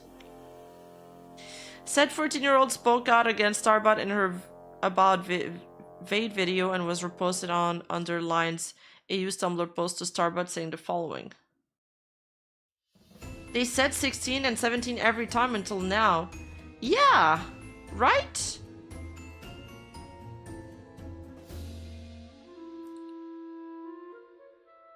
Please read now, this is important. Oh my gosh, those messages around 34, 25 were me. Oh, I only did that as a joke. I wasn't intentional. I could tell he was only playing, joking around. He was not assaulting, flirting with me. I'm Victorian 111 and was just joking around in a chat about his. Okay, I can't trust anybody that types like this and capitalize every single word. Because I saw a live stream where so many people were like, your voice is amazing, and so I thought, wouldn't that be funny? But it wasn't properly something. I said he would agree with me anyway because I knew he would agree about his low, cool voice there. Also about the autistic kid, that was logical. I can tell he's helping. When someone feels like that, always focusing on a bad thing, it's very hard for that person to love anything or anyone. I've been there. So don't you dare say that I don't know. This was a little silly at first, but this is a whole nother level. Sigh, look, I lost my cool, I'm sorry, but can we have a real discussion on Discord where I can tell you the whole thing calmly and rationally? However, this doesn't prove Vox didn't do it, it does the exact opposite. It's proof that he did at least the flirting part, intentionally or not. Sexualization and flirtatiousness around minors should not happen, including from the minor itself. Yeah, maybe it was her actually replying the comments. Regardless if she was okay with it, flirting with a minor in any capacity is inappropriate, even if she initiated it. I mean, that is true. Vox shouldn't have even given the time of day to the idea, especially if it was a joke. Like Victorian said it was, and although Victorian claims it wasn't flirting, it does confirm that something happened. Very likely flirting. What were the words exchanged? I don't know. This is madness. Did he age though? I don't understand the age thing. It has changed. I'm pretty sure we paid attention to the ages. And now it's turned 18. Before it was 17. Before it was 16, 17. While we do not have any testimonies from the 12 years old, that doesn't change the fact that if one is confirmed, the other one was likely real. But if found truthful, would make a Vox, okay, whatever. Can't just use the same source over and over again. We need updated testimonies.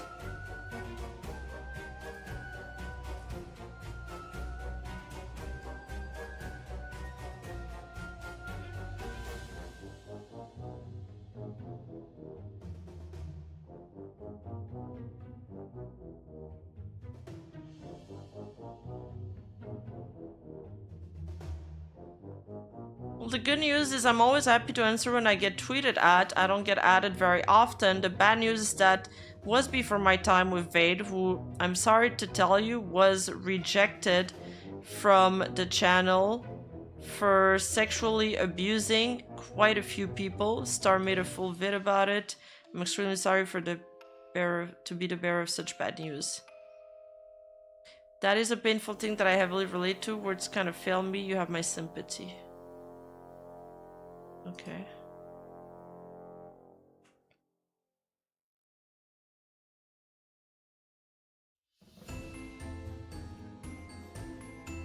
Why are you digging this up? Vox hasn't taken accountability. Ichi-sanji had a reason to fire him. They would have done it ages ago. Doubt. Okay, whatever.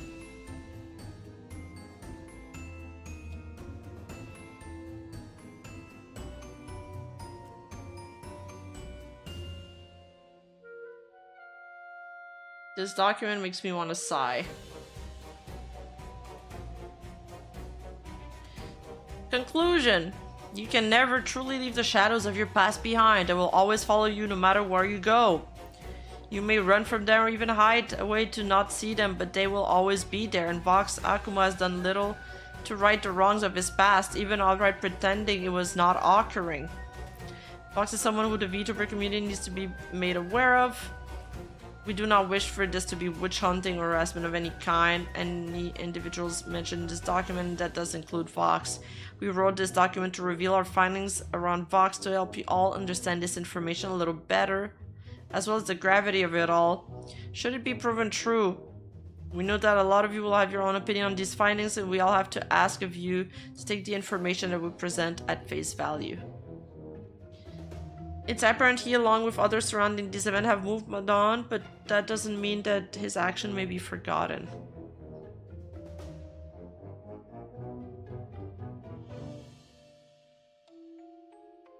And remember, leaving Niji-san is always an option, but leaving the past is not. Okay, they're getting a bit carried away here in this part.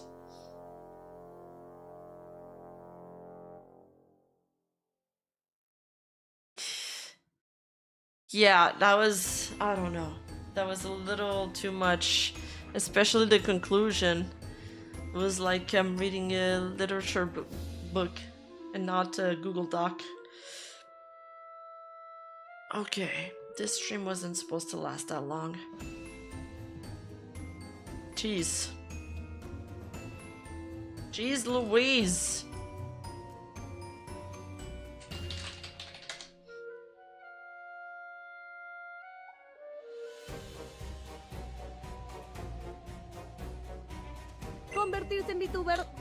Okay. Now, onto the fuel segment. Let me just get my notes out.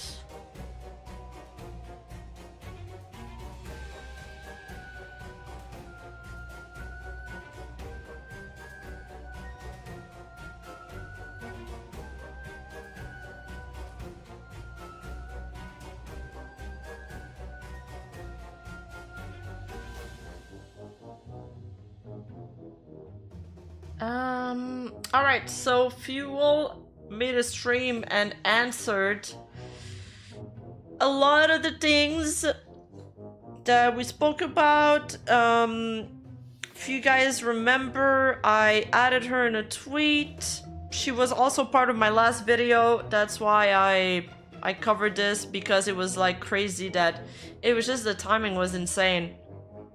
That I had a whole saga on her in like my video. I had a whole segment on her. And then I'm looking at Mujin's Twitter and he's complaining about somebody stealing his videos and stealing his thumbnail. And then another one of his commenter is like, Mujin, this other person is also stealing your thumbnail and stealing your video. And then we look at it, and then I look at it with my team, and I have like people that speak Spanish that look at the video side by side, and we were like, holy shit, there's large chunks of the videos, there's portions that have definitely been plagiarized, and the thumbnails have merely been translated and flipped. So now, Fuel said that she was going to address the situation. She went live. I had like translators in the stream.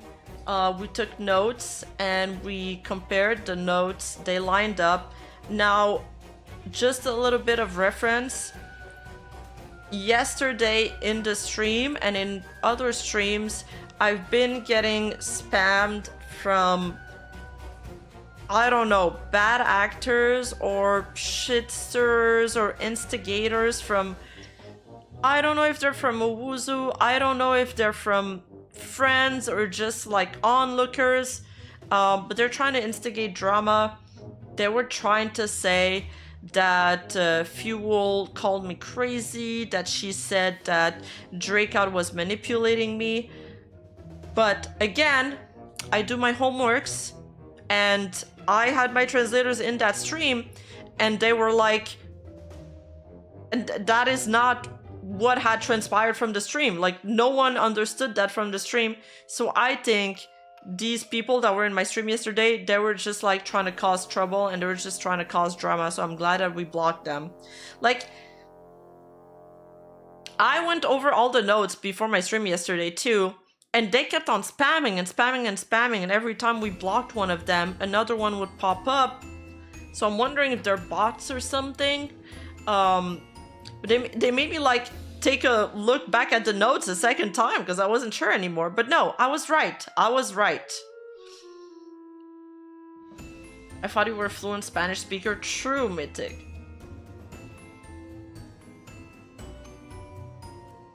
So, but actually the Fuel stream, I'm really glad at how the situation turned out. Basically, she ended up admitting to everything. She claims she doesn't know English, but watches, you know, she doesn't know English very well, but watches me, Nuzagi, Parrot, Fortune, Revs. She makes a collage of like the info, and the Mujin videos ended up not being a good collage, and she admits to her errors in that regard. She does like tiptoe a little bit. At first, she beats around the bush, you know, she's like, my editor made the thumbnail, but at the end she does admit to her mistakes, which is what matter. The thing is, when you're a content creator, even if you have people under you that make mistakes, ultimately it does reflect back on you. And you know, I've had to hold this L in other regards. You know, there has been some thumbnails, that's mostly on my second channel, that I was like, that one wasn't great, and we got a little bit of people were upset about these thumbnails. But at the end of the day, I'm not gonna be like, well, this was my, you know, this was my editor's fault. No, it was me. I had to brief them more properly, and we try to fix this moving forward. Thank you. It didn't seem like bots because it was like one at a time. Yes, Azehara, but then 2 days before, when I streamed, a very similar thing happened where it was like one after the other. Like, you ban one, another one pops up, and they all say the same thing, or they all say like similar things. So either they're in a Discord server and they try to stir up drama, or it's bots. And we banned like a lot of them. So she also says that she understands why I was upset, because I was getting triggered by her fan base who was like arguing on Twitter and in my chat.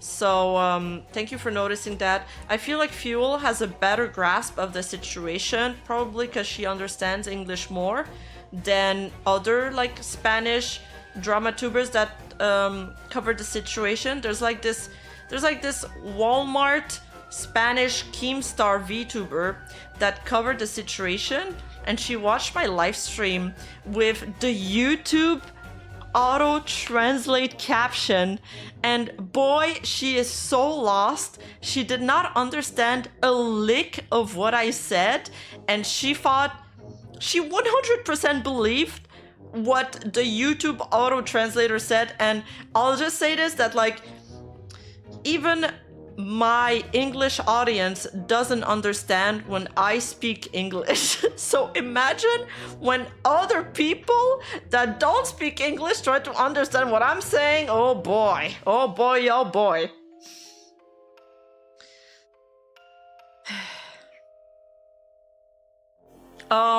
But yeah, I think the Fuel situation is the best outcome we could have hoped for. Like, I don't really care that she beat around the bush. Like, a lot of people, or some people, messaged me and they were like, yeah, no, I think she's not actually sorry. She's just sorry she got caught. I'm just happy that she acknowledged the mistake and she's apologized and she said that she wants to do better moving forward. That's all I wanted. The apology shouldn't be to me, it's to Mujin. He's on vacation right now, though. He'll deal with this when he comes back. What else? It does take a lot of courage to admit to your mistakes. So, I gotta give her that. That was cool from her, at least. What else? What else? She doesn't take it personal. Yeah, she doesn't take it personal that I went off on her because her fans were triggering me.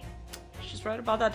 And she's glad that I made it public. She gets it. She wants to make it right for Mujin. If he wants to take down the video, have her take down the video, he can DM her. And she's sorry for copying. She doesn't know why she did that. She's like, it was stupid. But she does proclaim that she's not from a Wuzu.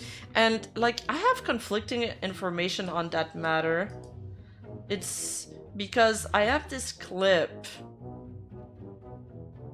where...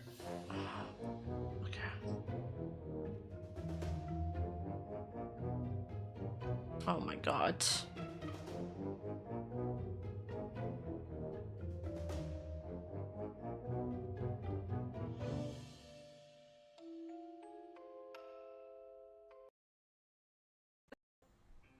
Bueno, es una pregunta que parece un poco una falta de respeto en el sentido VTuber, pero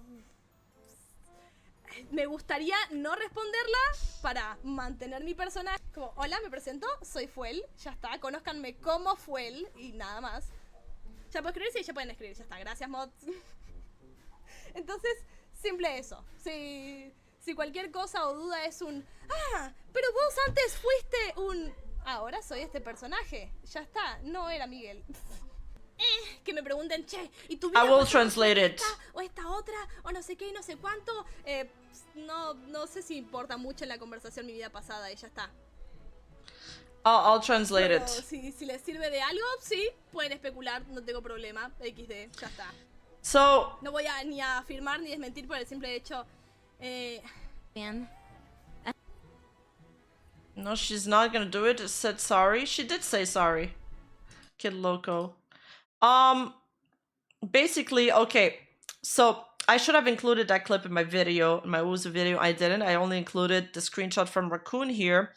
Basically, this is Raccoon here. She asked her in her chat if she is Maya la Explorada, which is a character that was created by a Wuzu. And Fuel kind of like doesn't directly respond to that, but she keeps saying that I'm Fuel now and I'm only Fuel. I don't want you to talk about about my past life. She kind of skirts around the topic.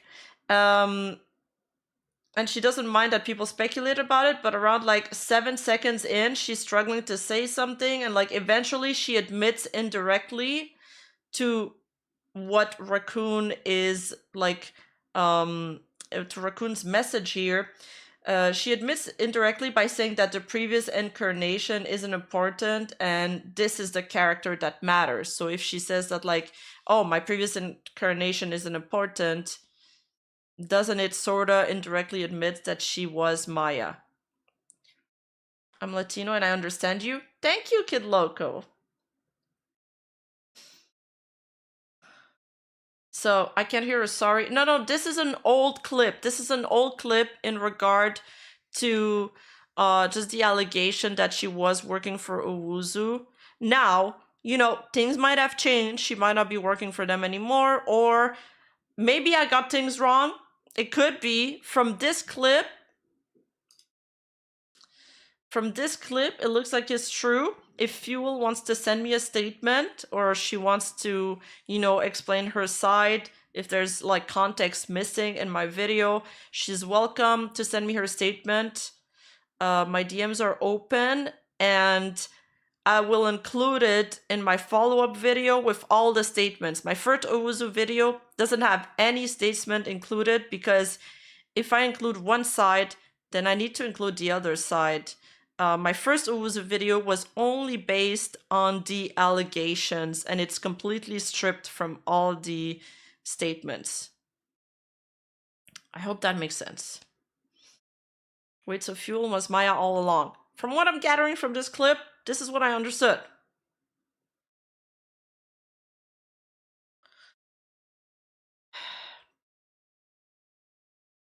There are Raccoon clips from yesterday saying she has a screenshot of her convo with Fuel saying otherwise, by the way. Really? Oh yeah, one other thing I'll add. One part that made me more unhappy about this situation is that people are dragging Raccoon into this drama, and Raccoon has been a class act this entire time. Her and the other Owuzu girls are going through a lawsuit right now, and I think it sucks that people are pestering her because of this thing where this plagiarizing situation that has nothing to do with Raccoon. Raccoon didn't speak to me. I didn't speak to her in regards of this. We spoke months ago in regard to the Owuzu video, that's it. And I didn't even ask her questions about Fuel, because we felt like the Fuel evidence were sufficient. I mean, it's like on tape, you know? So I was kind of disappointed that people dragged her back into this drama, and that added onto her plate. No, the lawsuit is not done yet. It's ongoing, which is why I couldn't put their statements into my video, and why the video was so complicated to make. So yeah, if somebody's watching this, if you're from the, you know, LATAM community, please leave Raccoon out of it. I think she's like a really strong woman. I think she's a class act, and I don't want to drag her into my drama. And yeah, if there's one thing I would take back, it's one thing I regret is that she got involved in this somehow because of me, because there's a lot of instigators.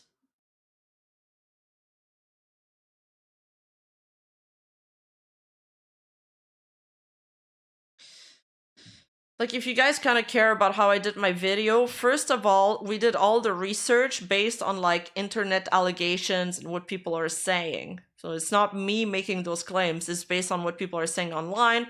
And then we wanted to confirm things, or we wanted to add more to the story with statements. So we collected statements from the Owuzu staff and from the talents, and then we were like, oh shit, but actually we can't show anything.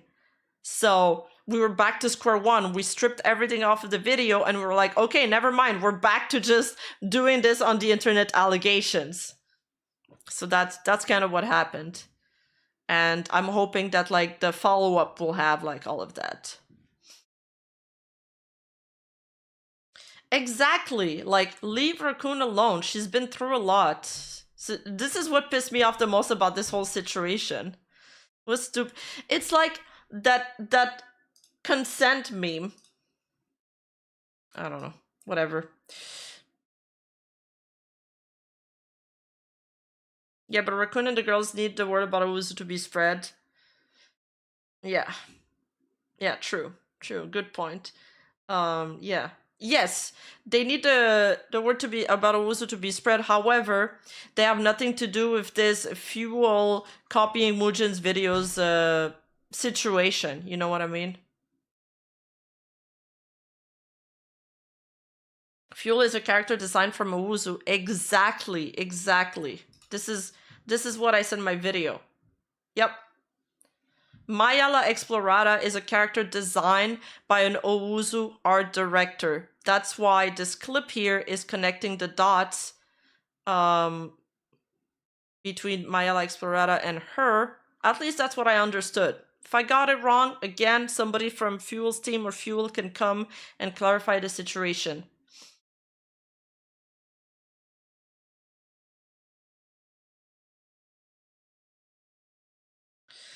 So that's it. I think, honestly, I can't speak anymore. All in all, I feel like this has a pretty good ending, you know? And yeah, I'm happy about this turnout. Wait, Maya is not designed from Owuzu, it's Fuel. Ah, shit, I got them mixed up.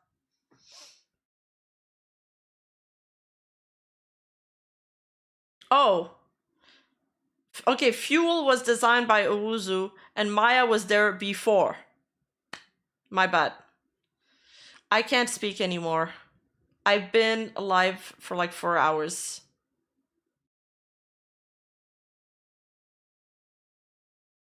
I remember at the time people were talking on Twitter about someone even doxed Koi's family for supposedly being part of Owuzu. Okay, that's awful though. Yeah, Maya's the past life and Fuel is the Owuzu design. Yes, yes, yes. No, you're right, you're right. You guys are right. The Vox Google Doc mind broke me. Fuel / Maya plays League of Legends even to this day with Mistra? Wow. Now sleep, Rima? I can't sleep. I actually have a collab and I need to download a game for it.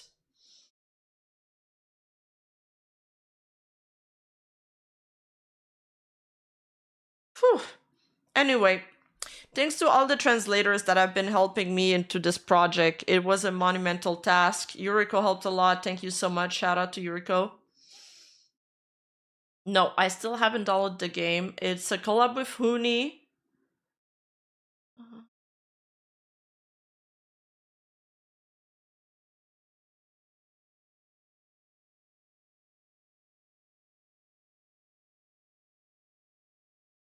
The problem is that Owuzu also offered to do models to VTubers. For example, Kendo Murph and Huntley are VTubers who have Owuzu made models but weren't part of the company in any way. That's a good point. However, there's also additional stuff like convos between them. There's the manager. There's that whole stream with Nemo. I feel like there was more. There was like a lot. I didn't even put everything into my video, but I have like pages and pages and pages. So I'd have to take a look at them again.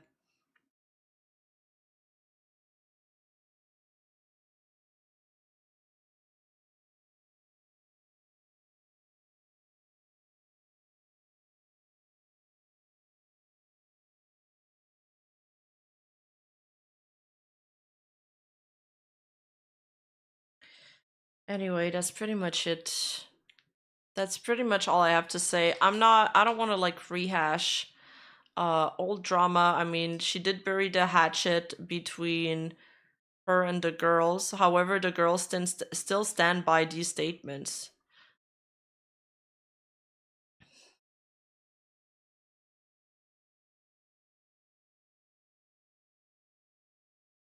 A lot of homework, yes.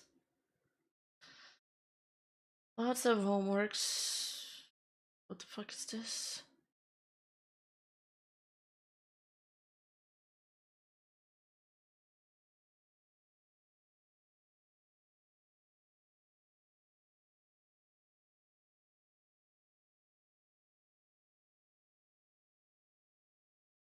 I really have to get back to script writing. So Rima, how do you feel about older men, like 35? Sounds like Silver Fox.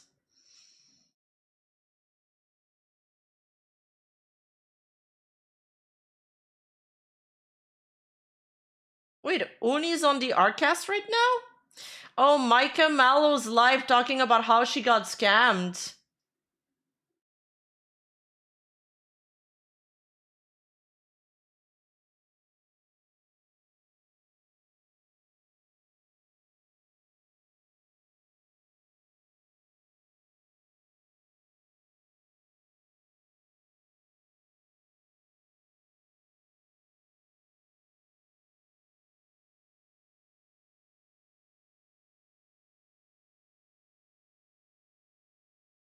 Should we raid Micah? February 15, 7:02 p.m. Yeah, I think she's live right now. Let's raid Micah to help her out a little bit with her situation. I did speak about this on my last stream. It really sucks what happened to her. Like, it's fucking shitty. She's such a nice person too. She's such a like supportive person that it pisses me off.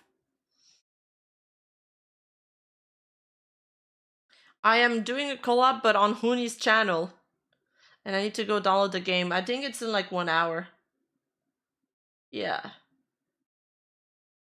Yep. Okay. Thanks everybody for watching. Love you guys and take care.